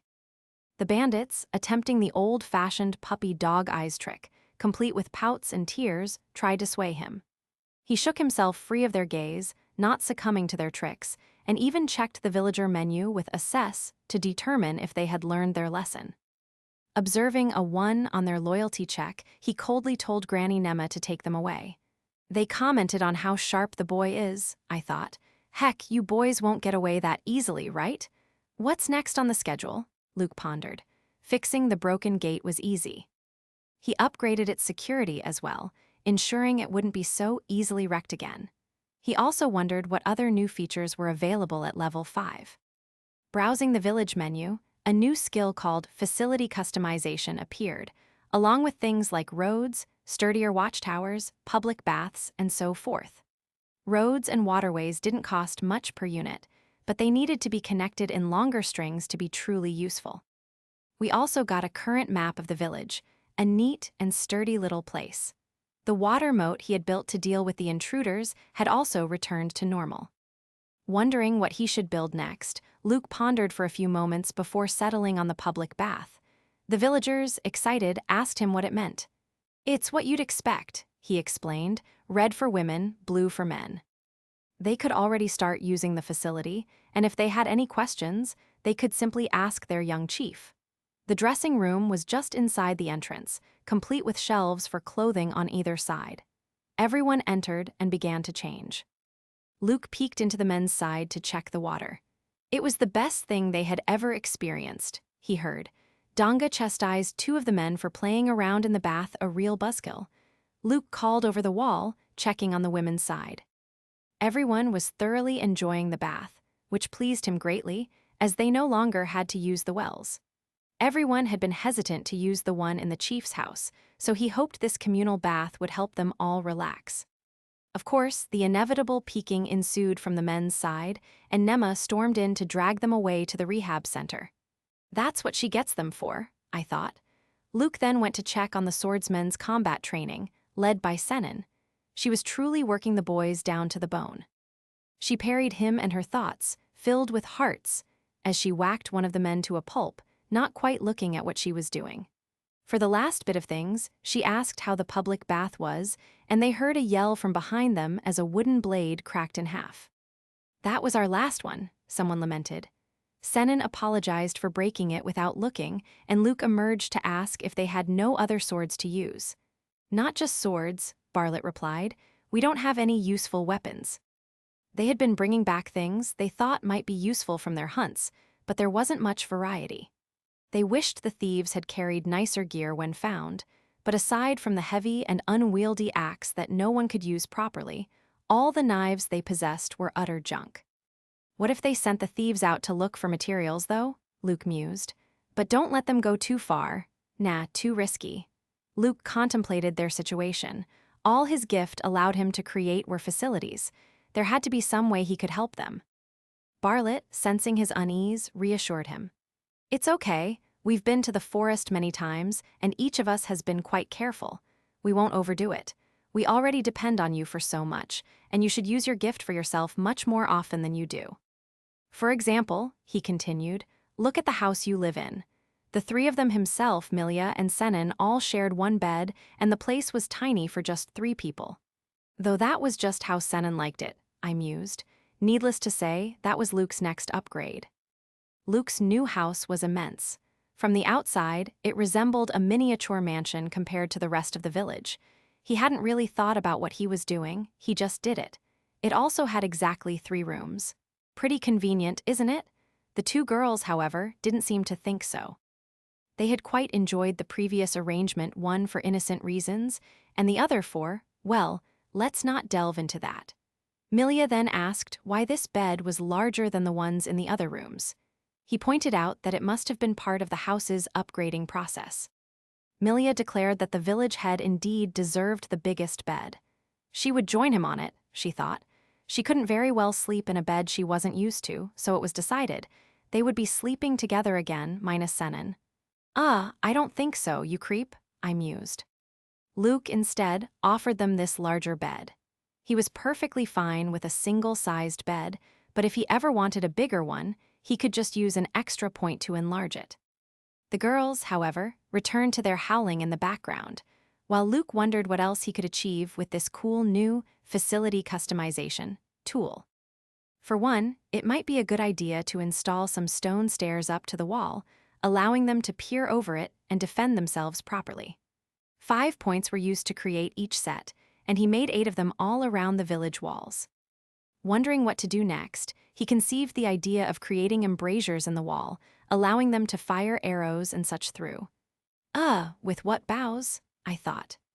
It was created easily, and as young Luke peered through it, he was startled by Donga, who was peering over the wall to see what interesting things he was up to. Donga asked what the space was for, and Luke explained he figured they could strike back from these spots if they were ever under attack. But he wasn't sure if they possessed any weapons that could "Bro, what are you doing?" Donga, meanwhile, said it reminded him of the sandcastles he used to build as a kid. Luke thought that perhaps it was a bit too easy for the enemy to simply, reach through. Of what they had, only Sennin's ice magic could possibly bridge that distance. He needed to address their severe lack of weapons and fast. Sadly, the village was in the middle of nowhere. Say hi to Courage for me, I muse. Even if they searched, they would only find small villages. There was no way any of them would be able to help them acquire the weapons they desperately needed. Oh, but wait a minute, he thought. If I use my facility customization skill to alter a part of the wall, not 20 for intelligence here. Once he detached it from the wall, however, he couldn't customize the blade anymore. That made more sense. He couldn't edit something that wasn't a facility. He tried fashioning the sword before it detached from the hut, and it worked. A wooden sword had been acquired, pretty simple, costing only 3 points. Now he could easily mass-produce these. Though wood was a fragile material for combat use, not truly suited for training unless specifically tailor-made. What facilities could he use to forge good swords? Oh, the prison bars that hold his inmates, of course. They're made of solid iron. I'll be beat, I muse. Behind them, screaming men ordered him to release them. No matter how much they kicked, the iron didn't budge. It was a bit scary trying to craft this in front of them, but the iron from these bars, he reasoned, would make for solid swords. He added a new bar to the prison doors, right in front of him, taking one of the inmates off guard as it leaned down to appear. The dude wondered where in the blue blazes this bar randomly appeared from, and then he was even more taken aback by Luke simply cutting it in half on one side. In the end, he successfully created some iron sword bases from the iron bars and ran off with them, determined to try various combinations to make the hilts. He was sure if he searched the village, he might find someone knowledgeable about weapons. With this structural borrowing technique, they might be able to create all kinds of gear. Both Sennin and Bartlett were confused when Luke first told them he had made an iron sword. But after Sennin threw one to Bartlett, she immediately engaged him in a test run, as if she were about to kill him, testing the brand new blade. They sparred for a while before Sennin inspected the blade in her hands and declared, "This will do nicely." Granny Nema emerged from the rehab center next, pleased that things were progressing well for her young chief. She had brought the reformed boys outside with her, keen to showcase her handiwork. Upon checking their loyalty, it was, remarkably, high. She informed them that from now on, they were to obey the chief's every command. If he orders you to work, you work. If he orders you to freaking die, you freaking die. The men agreed without question, completely transformed by Granny Nema's influence. They bowed to their chief, declaring themselves his willing servants, ready to do whatever he commanded. He asked Granny Nema what kind of torture she had subjected them to achieve this level of obedience. She would, she said, love to claim all the credit for her guidance transforming them, but unfortunately, she couldn't. For some reason, they had become docile as soon as she placed them in the facility. She had truly wanted to instill the fear of God into them to set them straight, but she hadn't even had the chance. She turned around and said, "Send me some men with guts next time." Luke was at a loss for what to do. He still didn't fully trust them, though their loyalty was high, and Granny Nema insisted they had changed significantly enough to be rehabilitated. He ordered them, for now, to go out and assist Bartlett shoving the work to someone else, And all the men ran off in that direction immediately, eager to please their new chief. Granny Nema continued to rehabilitate the thieves, and the hunters kept a watchful eye on those who had emerged from the center. But their loyalty remained high, and no one had dared to do anything shady thus far. That old lady, Luke thought, was terrifying, but he was just glad everything was working out. Then, he was poked by the telepathy user, the one guy in the next cell over. He explained his situation. His name was Satin, and he used to belong to a well-known merchant family, but he had been expelled after some complications. He had only become a thief, he claimed, to eke out a decent life. Satin admitted he didn't think he was ever truly cut out to be a thief, and he was at his wits' end trying to mimic the others just to get by. He had gotten caught up in it and had done so many terrible things. It all made sense now why he possessed a gift despite being a bandit. He was from a noble family. "I'll atone for my crimes," he promised, but the problem was he still registered as mutinous on the loyalty scale. "This brat isn't as easy as I thought, huh?" Luke mused. "Yeah, boy, you won't win simply through persuasion when I can read you like a book." As soon as Milia entered, Satin's mind was overwhelmed by her thoughts. Well, let's not delve into that. Suffice it to say, Satin recoiled from the nasty woman. Milia was then informed that the guy could read thoughts, so Milia, being smart, immediately offered him up for the rehabilitation center. Luke then asked Milia what she had been thinking about, which, of course, made the woman flinch and freeze up. She wasn't exactly sure how to explain things to him. She turned around with a slow, agonizing creak. She explained a thought she had about, cleaning the toilets later. He thought it was quite nasty. Let's just leave that there. When he stepped outside, however, something felt distinctly off. He asked the group of chattering people what was wrong, and Bartlett quickly explained. The hunting team, including Senin, hadn't returned yet. Usually they would be back by now, but there was no sign of them. One of the children, a girl, said this was the curse of the Almiraj. The what now? Almiraj were giant, aggressive rabbits, capable of growing over a meter in length, with sharp, unicorn-like horns on their heads. Their meat was soft and easy to eat, and their horns and fur had many uses. On a good day, their hunting teams would bring back a couple in one trip. They were practically a staple in their village. The girl was also holding an Almiraj. I won't say what these were, moving quickly on. The girl explained that a week ago, the hunters returned with an Almiraj as they always did. But when she looked at it, a shiver crawled up her spine, and its eyes slowly tracked her. She moved closer to check out what was causing such unease, when, all of a sudden, the damn thing came back to life and let out a terrifying screech. She flung the things at them when they didn't believe her story. The hunting group, she warned, might be in trouble out in the wilds, as if they had helped butcher the meat of the Almiraj, the scent would be all over them. This could draw a pack of the beasts, a difficult fight even for people with gifts. But those in the field might not be the only ones in trouble, as one of the watchtowers yelled that they saw something strange over the fence. Luke ordered Bartlett to get everyone to safety, and someone else yelled that they should throw the thieves at it, a good chance to see if they had truly changed for the better. Senin then asked, from the side, what was wrong with everyone. They asked if she was okay, and Bartlett was about to tell her they had seen a huge creature just now, but she simply lit up in the face. "It was nothing but the 2 giant orcs that we hunted," she said. Orcs were ill-tempered and dangerous creatures, each capable of laying waste to an entire village on its own. But their meat was also considered a luxury item, even among nobles, its flavor akin to high-grade pork while being packed with nutrients. The meat was savory, and the aftertaste pleasant and light. So these oversized pigs were orcs, huh? Not to mention the sheer strength their group must have possessed to hunt 2 of them. Senin was truly earning her title as general. The men drooled at the prospect of eating such good meat that night. Milia announced they would begin preparing the food right away. With some preparation time, the food was ready, steaming from the ovens. One of the men suggested they might want to sell this instead of eating it, but he was quickly shut down by the others, who eagerly dug in, eating their fill of the delicious meat. It was good enough that they practically ordered Luke to have a bite as well, and so he did. It was, for some reason, even better than the meat he had tasted back at the castle. As Senin explained, this was because it had been prepared sooner after the kill than it would be by the time it reached the castle. But while everyone else enjoyed the food, the girl from earlier was gloomy, her little made-up curse not being the cause of all the trouble, making her feel a little foolish. Milia knew what would cheer her up, the orcish? Oh to heck with it, the orcish testicles. Yes, it is what it sounds like. Unfortunately, Luke had the same reaction I did, asking Milia why, in a million years, she would make such a thing.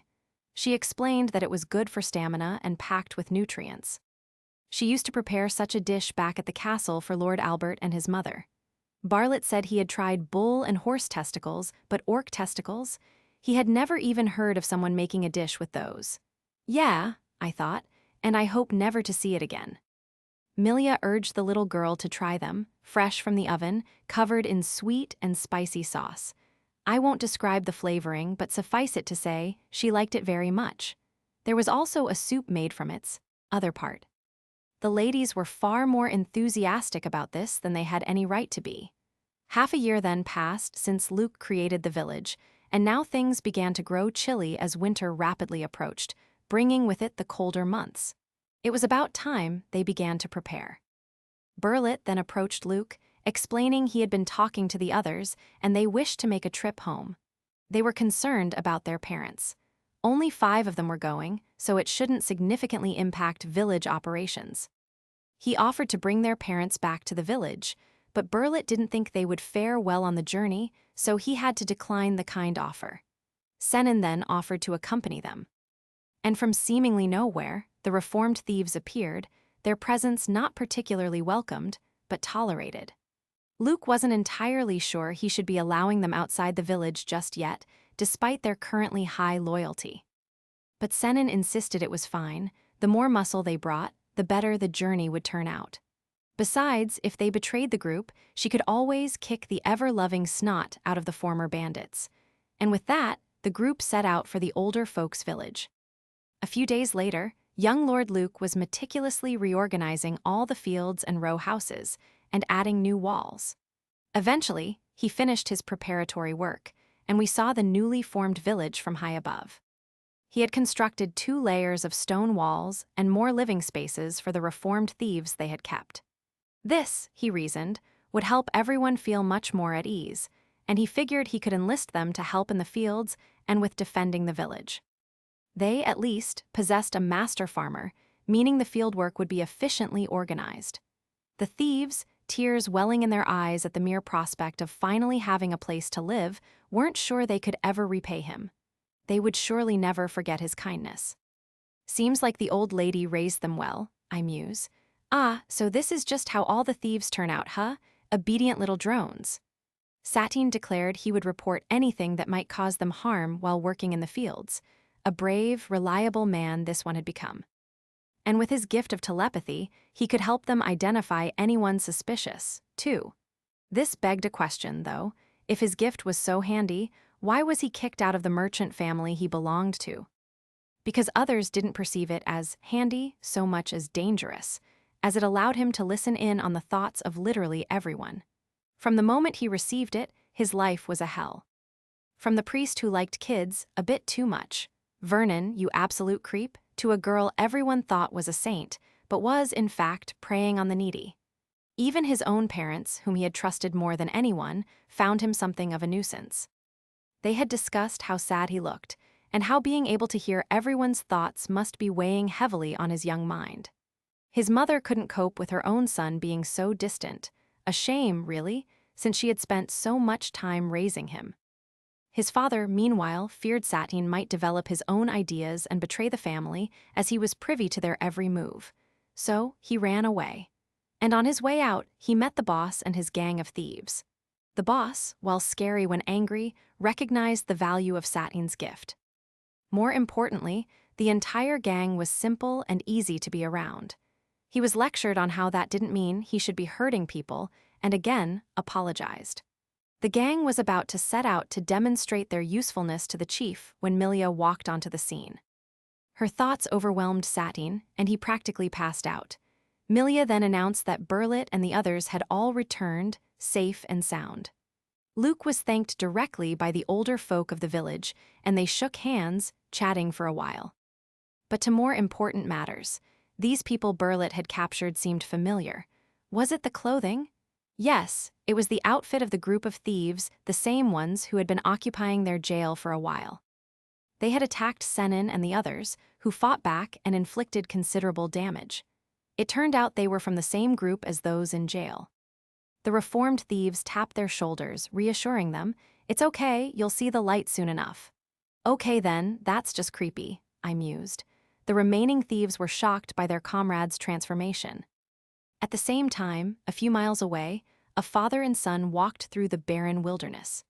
The son was adamant they wouldn't find any villagers out here whatsoever, as there was no grass or trees anywhere.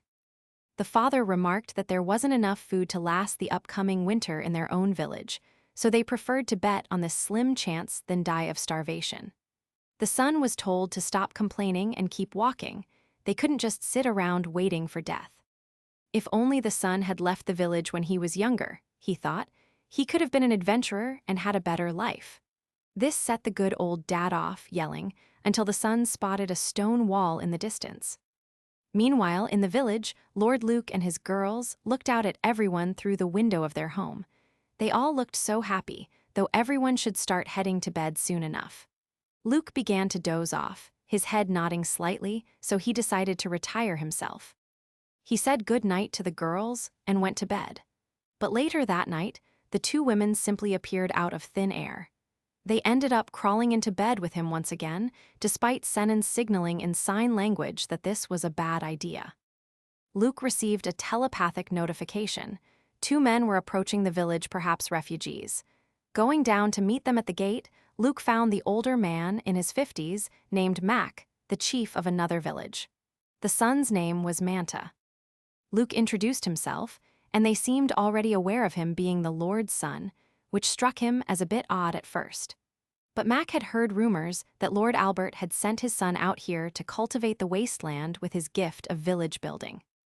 It seems like they've been at it for a long time, Luke thought. Yes, just about half a year now. No way this was built in that time, Mac and Manta thought. Did the Lord prepare this beforehand? Regardless, Luke asked what brought the two men here. They explained that with another major war looming, they had been seeking a place to earn money during the winter. Luke would be happy to have them. But still, another big war, huh? It must be against the House of Schoner. The Alberts and these rivals constituted two of the great powers, and they did not get along, even as neighbors. He wondered if his brother Raoul would also be joining the fight before being called back to reality. Mac confessed he was accustomed to nobles who cared nothing for their people or their plight, and then apologized for getting carried away with his words. Luke wondered what he would be doing right now if he had received the gift of holy swordsmanship. What would his life be? Would he have even noticed all the suffering around him?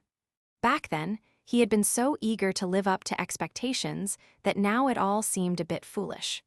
Luke told them that the village of Ma was welcome to move in as well, as they had more than enough food for everyone. A couple of days later, the villagers arrived and were warmly welcomed into the fold. They exclaimed that it must have taken years to build these walls and marveled at the healthy crops. So, all those rumors about him receiving a junk gift were completely false.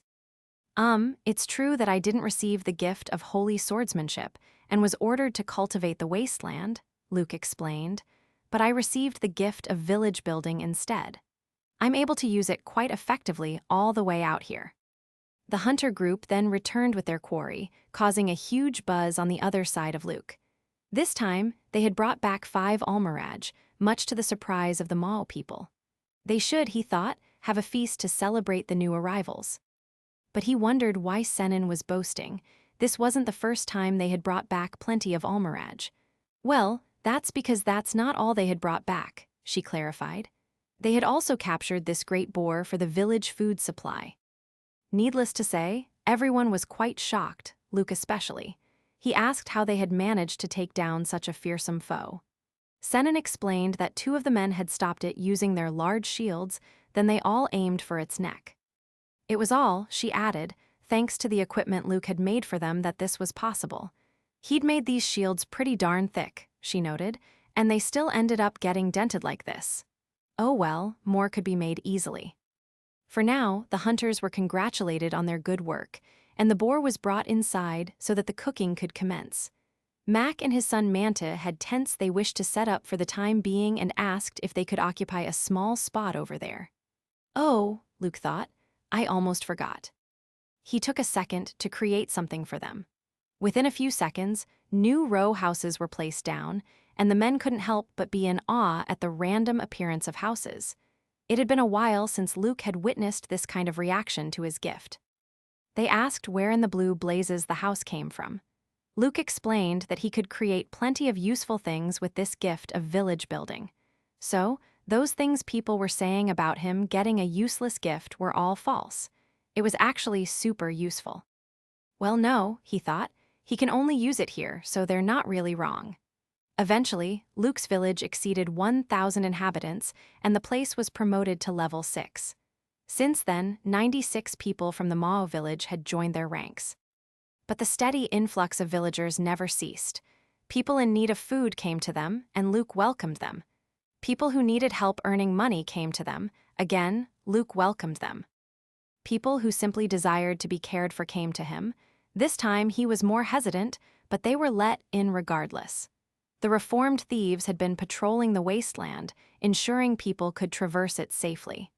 This, perhaps, explained the recent rush of people. Burlet commented that their village had grown considerably, and Luke admitted it had, with the rumor mill also operating in full swing about their little paradise in the middle of nowhere. Word was, the war was intensifying. Senin guessed it was only a matter of time before their village became a target, and they needed to start preparing for the worst-case scenarios. If 10% of their population possessed a gift, that would still account for around 100 people, children included, given that his village now surpassed 1,000. Many of them were hesitant to believe they had gifts, but Luke saw exploration types, magic gifts, even manufacturing gifts among them. 24 total had gifts related to fighting, excluding the children and elderly, leaving them with 19 new fighters, quite a hefty number, considering they would all be proficient in their professions. 2 of the men commented that since many people had potential gifts, they wouldn't need to work anymore, and this would make their lives so much easier. Now hold on there, boys, Burlet quickly corrected them, grabbing their shoulders and asking where they got that idea. Sure, gifts are great to have, but we need everyone to help keep the village operational and in good status, especially during the coming winter months. And you wouldn't like to be sent to the rehab facility, would you? Community-wide support, he stressed, was essential for making the most out of the gifts many people possessed. They didn't have very many kinds of jobs in their village yet, so they couldn't assign everyone their recommended occupation. But with that said, they could have them perform similar jobs to help foster a sense of community. Hopefully, things would continue to go well for them. Luke's only remaining concern was village loyalty, as the lower one's loyalty, the more likely they were to leave. But it seemed there were a whole host of other problems that came with it as well, such as low village morale, which created its own cascade of extra issues to deal with. They had to actively intervene to address these problems. Luckily, sometimes all it took was to ask them about their concerns and to nip the issues in the bud. Luke lay exhausted from the constant demands of managing the village, huffing and puffing. The days felt too short. Burlet admitted things were a bit tense in the village right now, but he was sure everyone would come together in time. In the meantime, while trying to fix things, they passed the 10,000 villager mark. This granted Luke some much-needed options for developing the place, including things like an apartment complex. He recalled such structures being common in his old world, at least from what he remembered. With 20 living spaces, it offered more value than a row house, and every single one came with a bath and toilet. It was very much worth the 300 points it cost to construct. He also hadn't significantly altered the area enclosed by the stone walls, but with each level, the village area had expanded. Presently, almost the entire wasteland was encompassed by his village's powers. Being able to create things outside the walls was a huge deal. But before that, he had to assist Granny Nema with the rehabilitation of the thieves. It had been going well so far, but 2 of them simply wouldn't budge. One was their boss, Doral. Nothing she did had any effect on him. No amount of pain she inflicted elicited even a tiny reaction. That man, she concluded, must have stared down death itself countless times, for he was as hardened as they come. It must be tough trying to change a man like him. On the contrary, Granny Nema quite enjoyed the challenge. But the real problem on her hands wasn't him. It was the other one, Bar, the first guy they had caught. Yep. He lectured Granny Nema for bringing the kids here again and made the mistake of calling her an old hag, earning him nothing but a good whacking with her cane. Granny still got some muscle on those bones, sonny, she snapped. Wait, what the heck was that weird sound he just made? Bar told Luke to shut the heck up, insisting that even abuse from an old biddy like this Granny couldn't make him flinch, let alone, and here we go again, don't insult the old lady. She made short work of his words, forcing him to eat them. But with each strike, it seemed he enjoyed it more than he hated it. That's right, ladies and gentlemen, the problem with this punk wasn't that she couldn't convert him. It's that he was something of a masochist. That's right, a total masochist. It seemed this young man loved pain to the weirdest degree. Since he enjoyed the punishment, giving it to him wasn't effective at all. But didn't that also mean they could use pain as an incentive? If so, that would make controlling him remarkably easy. To that effect, Senin headbutted the stuffing out of him and stomped on his chest, making darn sure he couldn't get up on his own. She then told him to shut up and listen if you want your reward, adding he'd best do as they say. This only earned her his animosity and a spitball that barely missed her face. She wondered what in the heck was wrong with him. Let's remember, she was only 15 years old. He told her to be quiet, as the tactics of a wannabe sadist weren't enough to control him. He received a great big smack from Granny Nema, who explained that while masochists might seem obedient, they were by no means submissive. If you ain't prepared to accept the, proclivities of another person, she advised, then it's best to keep your distance. Senin felt a headache brewing, and Luke correctly surmised they should put his rehabilitation on hold for the time being, which Granny Nema agreed to. Though, Senin then received a call out of the blue from the boss of the bandits, Doral. He recognized her as the Bahada's Iceblade princess and asked her what she was doing all the way out here in this dump. She replied that she had her reasons. He continued, admitting he had been beaten by her. He had no intention of following someone weaker than himself. Was he telling her to let him out because he was going to be a good boy? No, but he did want to show respect to those who bested him. Should they ever need his strength, he would answer their call. With Doral having said that, Senin later remarked that if he became a part of their fighting force, they would possess a great asset. Of course, she didn't fully trust him yet, not by a long shot. But if they kept him in reserve, they could use him as a last resort. Yeah, maybe later. That day, Luke noticed the sheer number of people heading to use the public bathhouse. Senin observed that now that it was growing quite chilly, everyone craved a warm bath. Lots to love about a huge one, I muse. He was glad everyone enjoyed it as much as they did. He truly was. Though, it would be great if he could make other kinds of baths too. Just then, a lightning bolt of an idea struck him. Perhaps he could use the customized facility tool to create the perfect bath for winter as well. He upgraded his house from a medium to a large and added a private bath to the garden. Wow, I thought, that's quite the upgrade to the back garden. Many of the men in the village agreed that the place was impressive. At least 20 people could live in comfort here. Lord Luke simply agreed that he had upgraded the old place, though he hadn't expected it to be this big. But at least now it could fit more people. They could come visit any time they needed help. Ignoring the annoyed girls in the background, the other men pointed out the odd appearance of the warm bath in the backyard. Looks like a pond or a cesspool, one remarked. Oh, come on, man, have you no taste? Luke pushed them in so they could learn the difference, and they all ooh-ed and ah-ed at the warm water that enveloped their bodies as they sank deeper into it, relaxing. The ladies could take the other side of the fence, as per usual. They asked if he wasn't joining, and Luke said he wanted them to be the first to enjoy such a thing and not to worry about him. They cheered for this and remained submerged in the warm water. But in secret, he had created a third hot spring, which he could keep all to himself, away from the others. Now was his only chance. Finally, some time to himself, where the girls, Senin and Milia, wouldn't bother him. They couldn't, in a place like this, surely. Stepping into the bath and splashing some of the warm water on himself, Luke gently descended into the bliss of his own personal outdoor bath.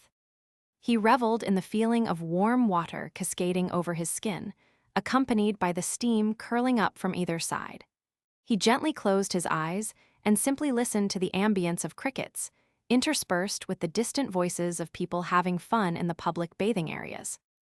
But just as he was settling into the rhythm of the night and beginning to enjoy his environment, the water once again rippled with the feet of someone else joining him in the bath. Milia, the maid, offered to wash his back, just as Luke was thinking his lonely days were over. Half a year had passed since Master Luke had been ordered to develop this land.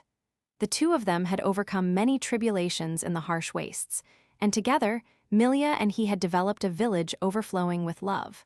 It was, she believed, practically a picture-perfect fairy tale. Or so she had thought at first. As soon as it was built, an influx of meddlers and more villagers had come to live in the place. As their little village grew, so did her and Master Luke's time apart, which, if you ask me, is a good thing. But Milia believed something had to be done. If she left her Master Luke to his lonesome, then what was she even there for as a maid? To fill the lonely void left in his heart, she must offer him her touch in the bath. She must do it, not for herself or because she wanted to, but for his sake, right? Because that's not illegal in the slightest. But it was here that Senin stepped in to interject, slapping her hand down to cut Milia off from Luke. She saw exactly what the sneaky maid was trying to do. Milia defended herself, claiming she was merely there to help Master Luke unwind. Unwind, eh? Senin wasn't buying it. The two of them began to engage in a catfight right there in the water, both getting thoroughly wet and flustered as they grabbed at and pulled each other around. Luke meekly told them to calm down, as they might hurt each other. Instead, he was slapped in the face by a torrent of water as the two continued their squabble, squealing and splashing, their fight only intensifying. Luke suddenly found his backbone and began to yell at them, ordering that there was to be no fooling around in the bath like this. Both women, chastened, felt remorse.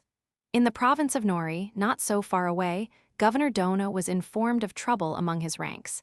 He had received word that people from yet another village had simply vanished. He had expected a few to leave due to taxes, but this was excessive, even for them. Do they not know what kind of hardships await them outside the region? He grumbled.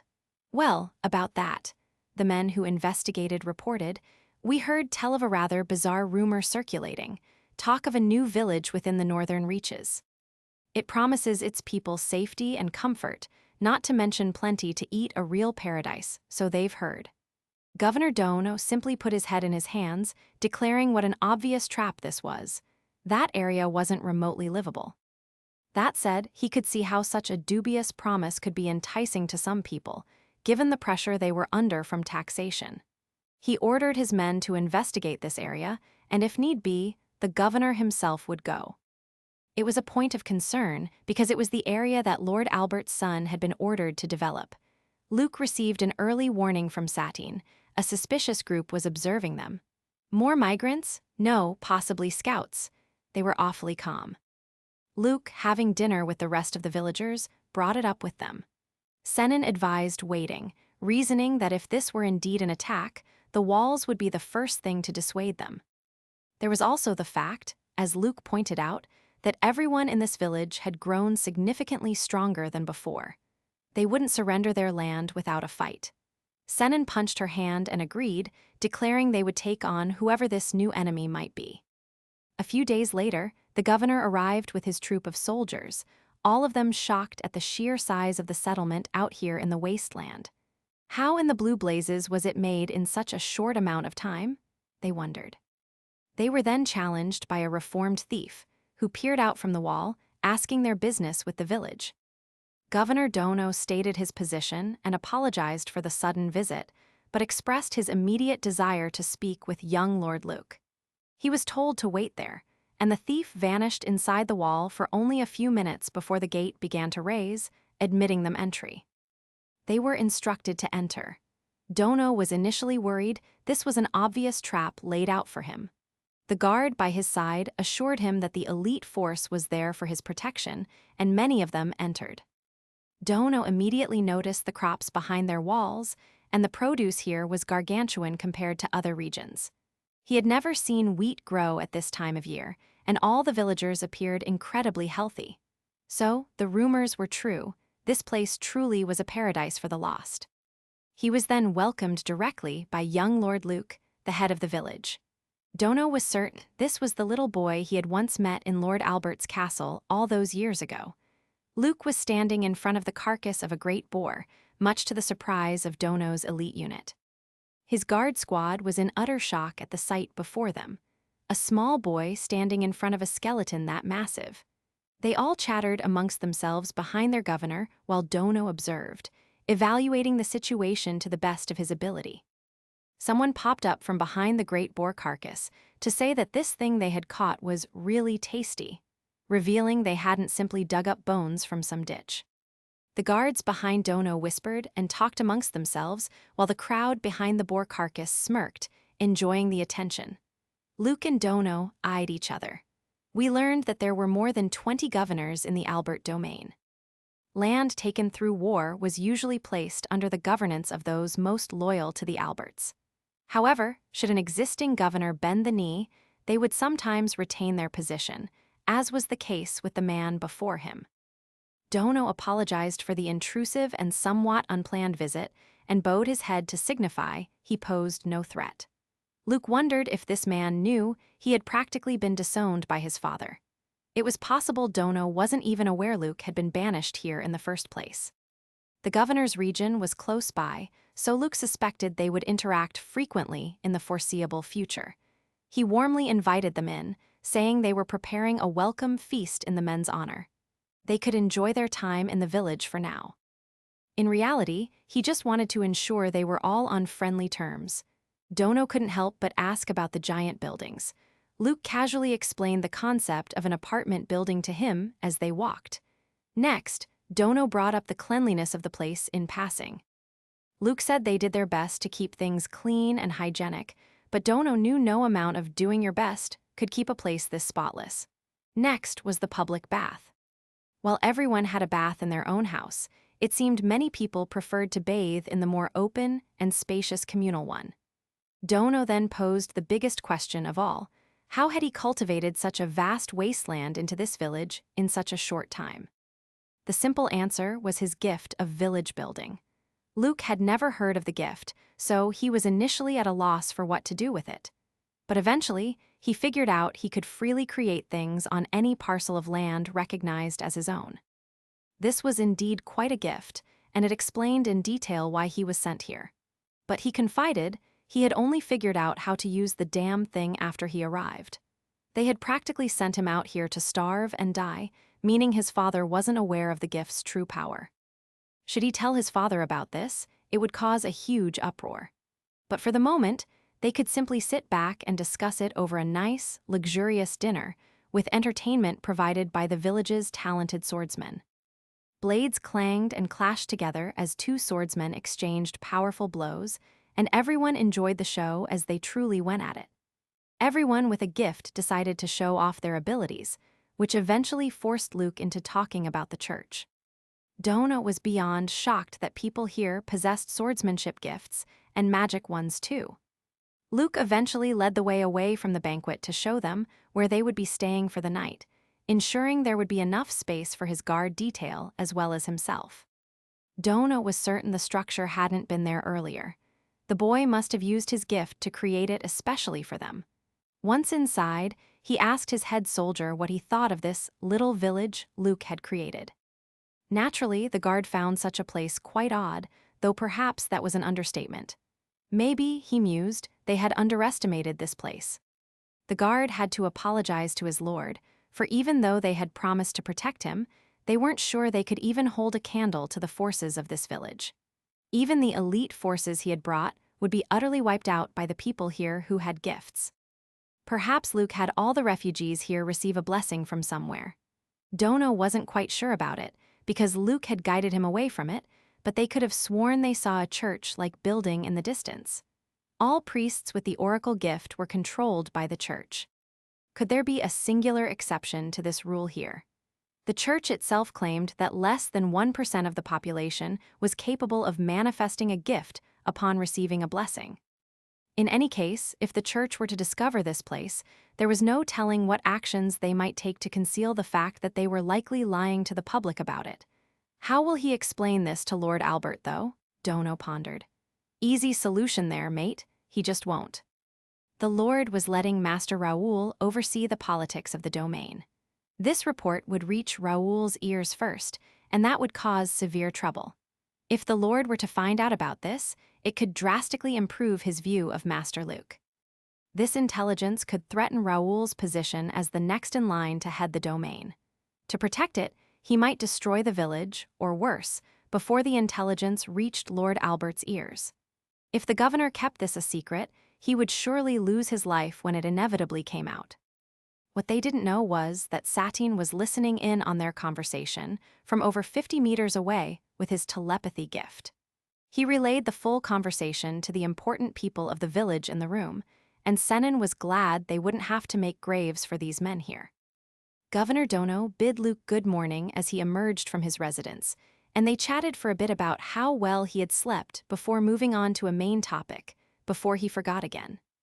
Dono wished to thank Luke for accepting all the refugees who had arrived thus far on behalf of the Nori domain. His citizens had been suffering greatly from his own inaction up until this point, and he was terribly ashamed by his lack of action. That being said, there was something he needed to ask of Lord Luke. Would he be willing to sell some food to the Nori domain?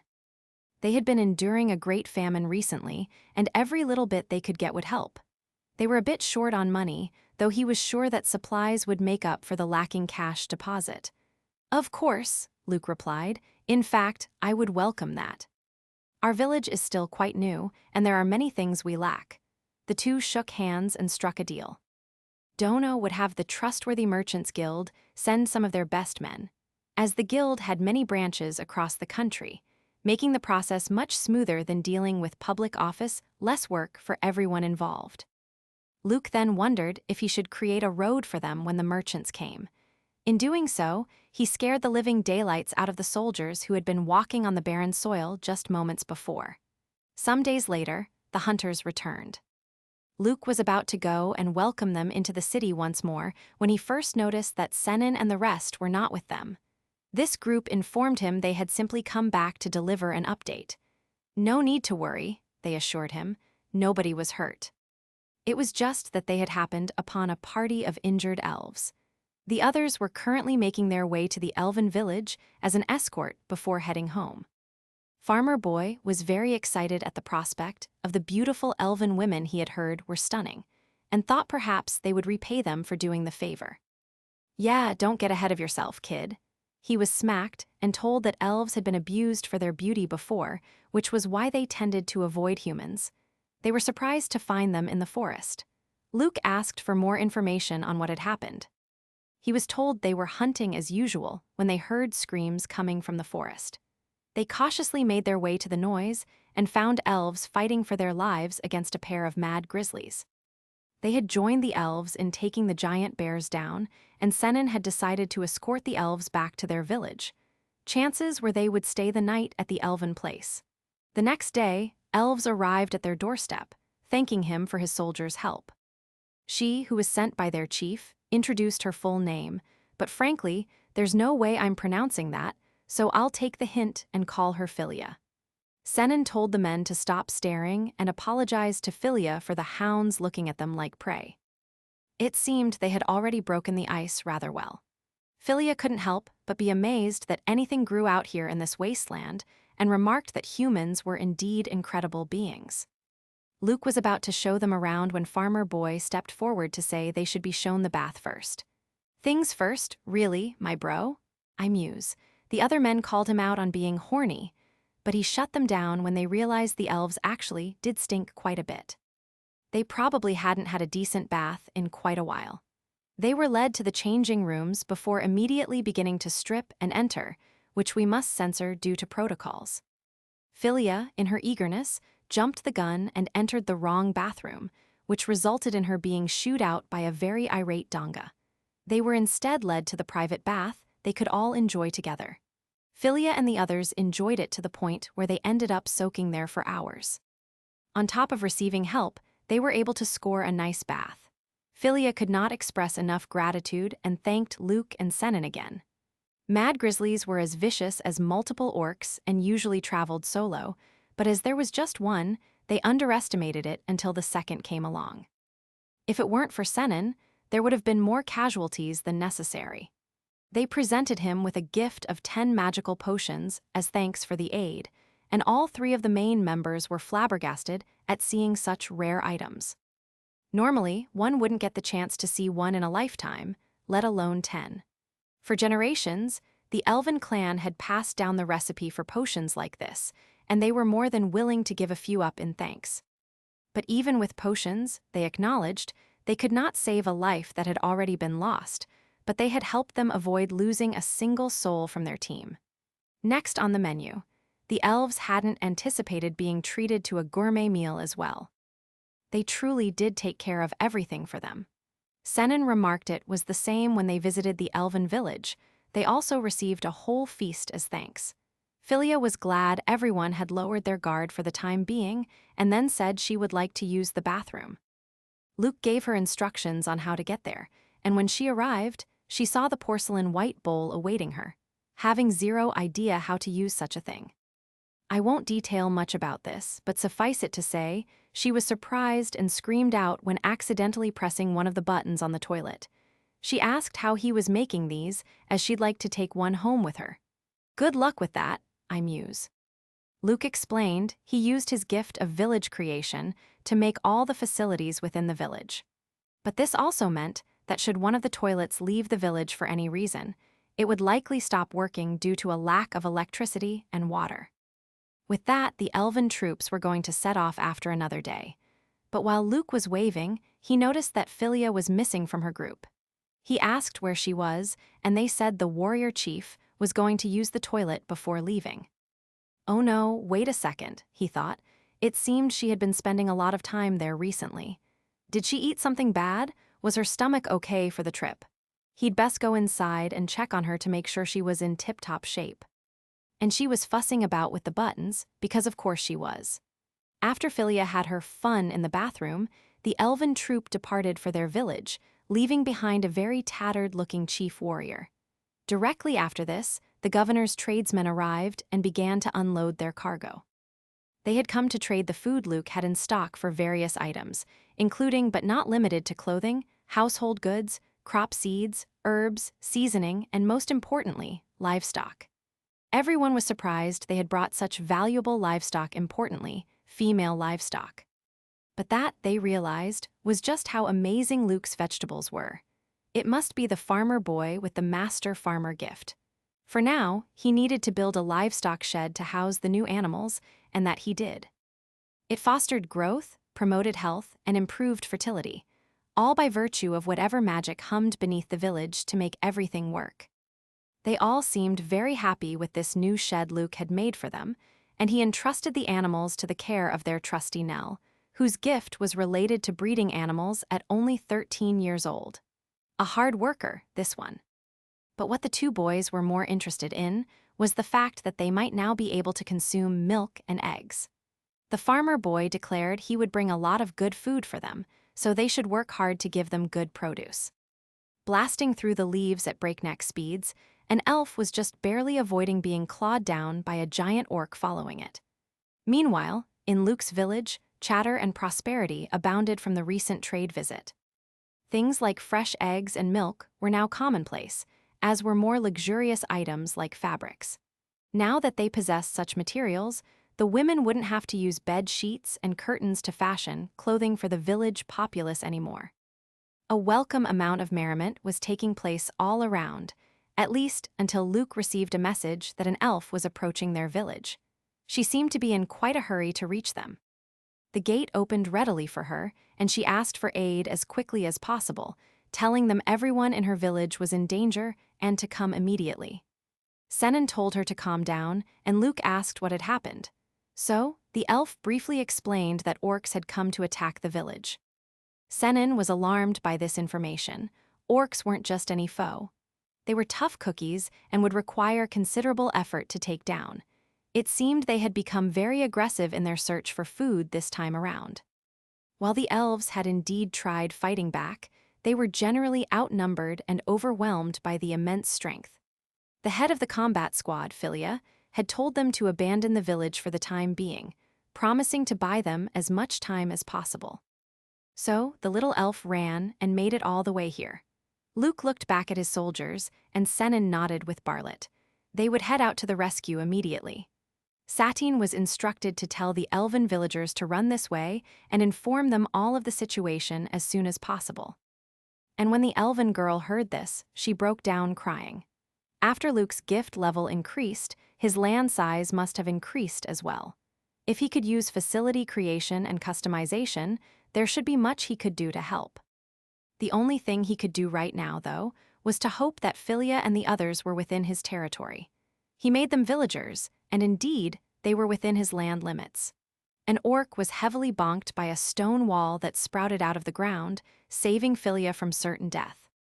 She was then informed by Luke, through Satine's telepathy, that they had chosen to fight alongside the elves and were currently guiding the other elven villagers to safety. She, too, should head this way as soon as she could. Philia apologized for asking for their help again, and Luke replied there was no need for that, as their village could have been next on the orcs' menu anyway.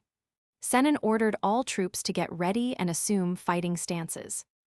At least 30 of these monsters were approaching the village, chasing the elves. Senan simply said they would have to do what they could.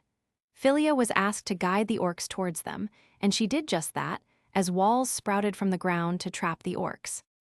Philia managed to dodge out of the way just before the walls crashed together, trapping the orcs between them.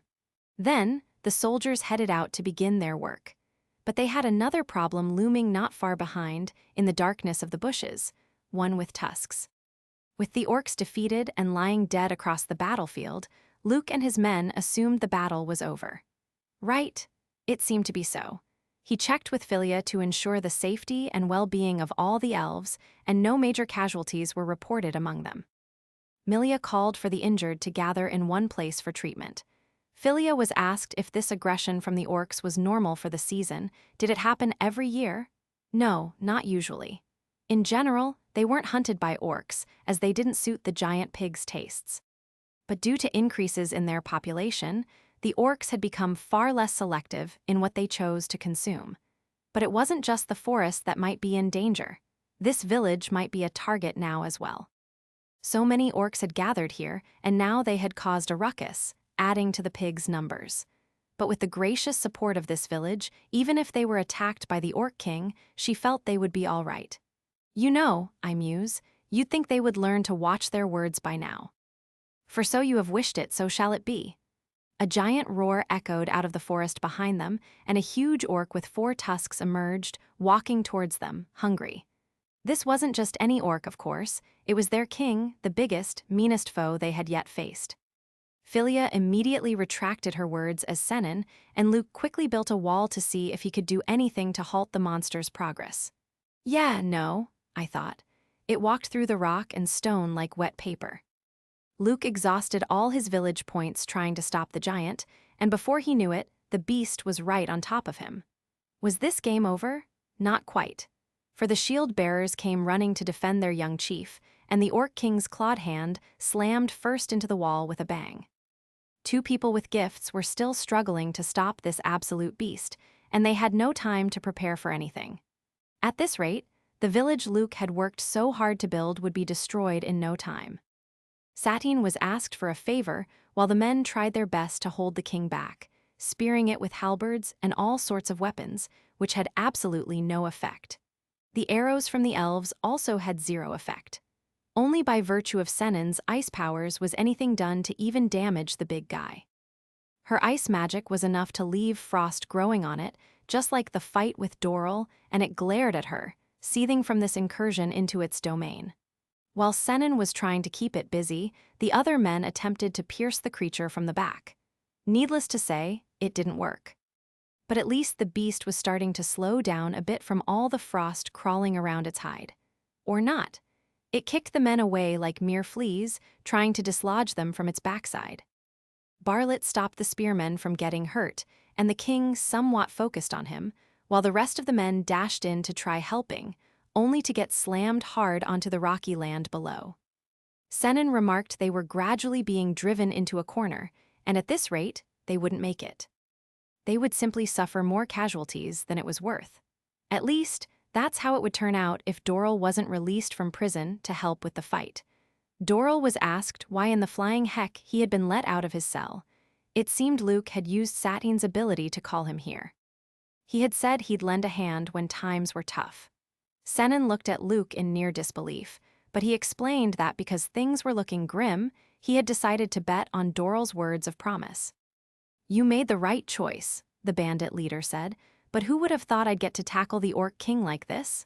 The creature saw Doral charging for it and raised a clawed hand to strike. The resounding clang sent dirt and rubble everywhere, Luke shielding himself and Granny Nema from the pelting rocks. Doral had disappeared below a cloud of dust, and everyone worried he hadn't made it through. But just then, from out of its side, a figure dashed from behind the dust cloud and embedded itself in the giant's thick hide like a thorn, making it stumble for the first time in the battle. Doral grinned, a chilling sight, as the massive pig was rocked backward from the impact force.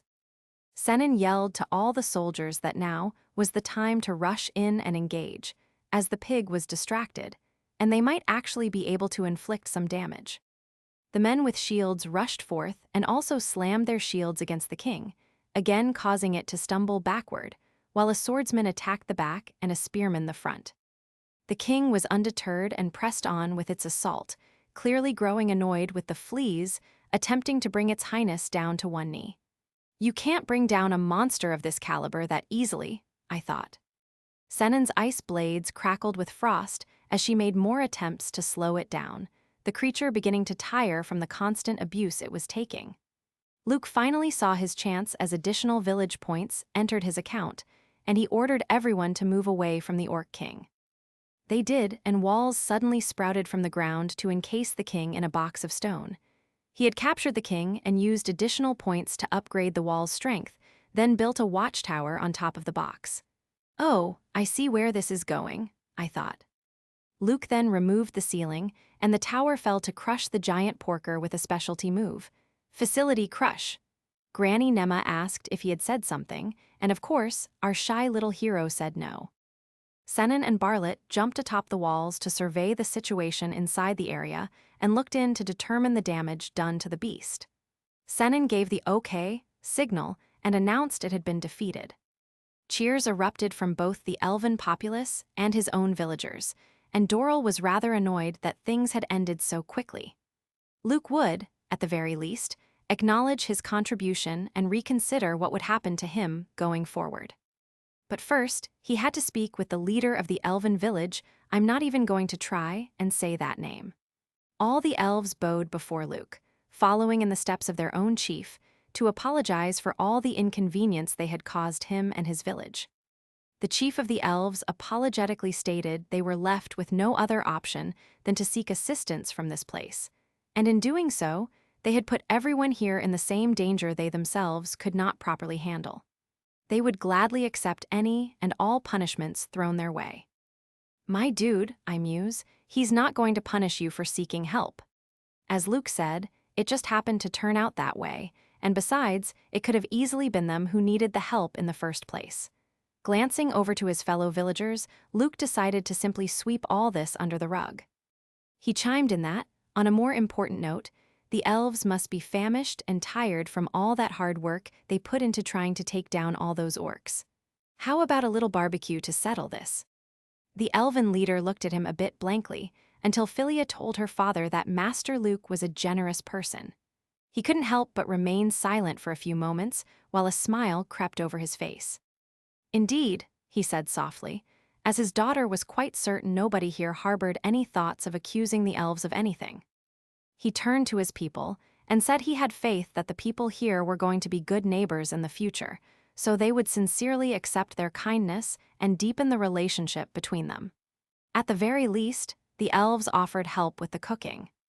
But before that, everyone's nostrils told them these people needed a bath badly. The chief gladly accepted, though he was quite perplexed they would be receiving any form of treatment like this, much less on their first visit. To receive such benevolent hospitality, was it truly appropriate? Well, they couldn't decline when it was suggested so earnestly, albeit in a strange manner. When the elves emerged from the bath, they were greeted by a feast of orc meat and mugs upon mugs of beer and alcohol. Luke was drinking too, and he was a bit too young for this. Oh well, manga logic. The elves, however, seemed to have one more pressing problem. They needed to rebuild their village and freaking fast because winter was approaching. Luke resolved this by allowing them all to stay here until their place was rebuilt. The next day, Philia set off to rebuild the village through an underground passage that Luke constructed for them. They arrived in no time, reaching the village outskirts.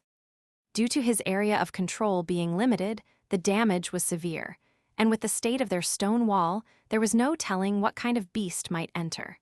They told Luke they didn't want his help with the rebuilding, though. They requested to do this one on their own. At the same time, in Luke's home village, Milia had gathered a lot of people, specifically those with gifts, to relay a so-called important oracle. Master Luke was the chosen one, sent by the gods to save this world of chaos. He's destined to be this world's savior. Excuse me, I thought, what malarkey is this? She managed to rouse the villagers with gifts, inspiring them to devote themselves to him, just as she had, through some clever tricks and tactics. Within the territory of Marquis Albert, a lot of chatter filled his huge mansion grounds as Master Raoul was asked if he was ready to step outside yet. Sure, he said, any time is fine.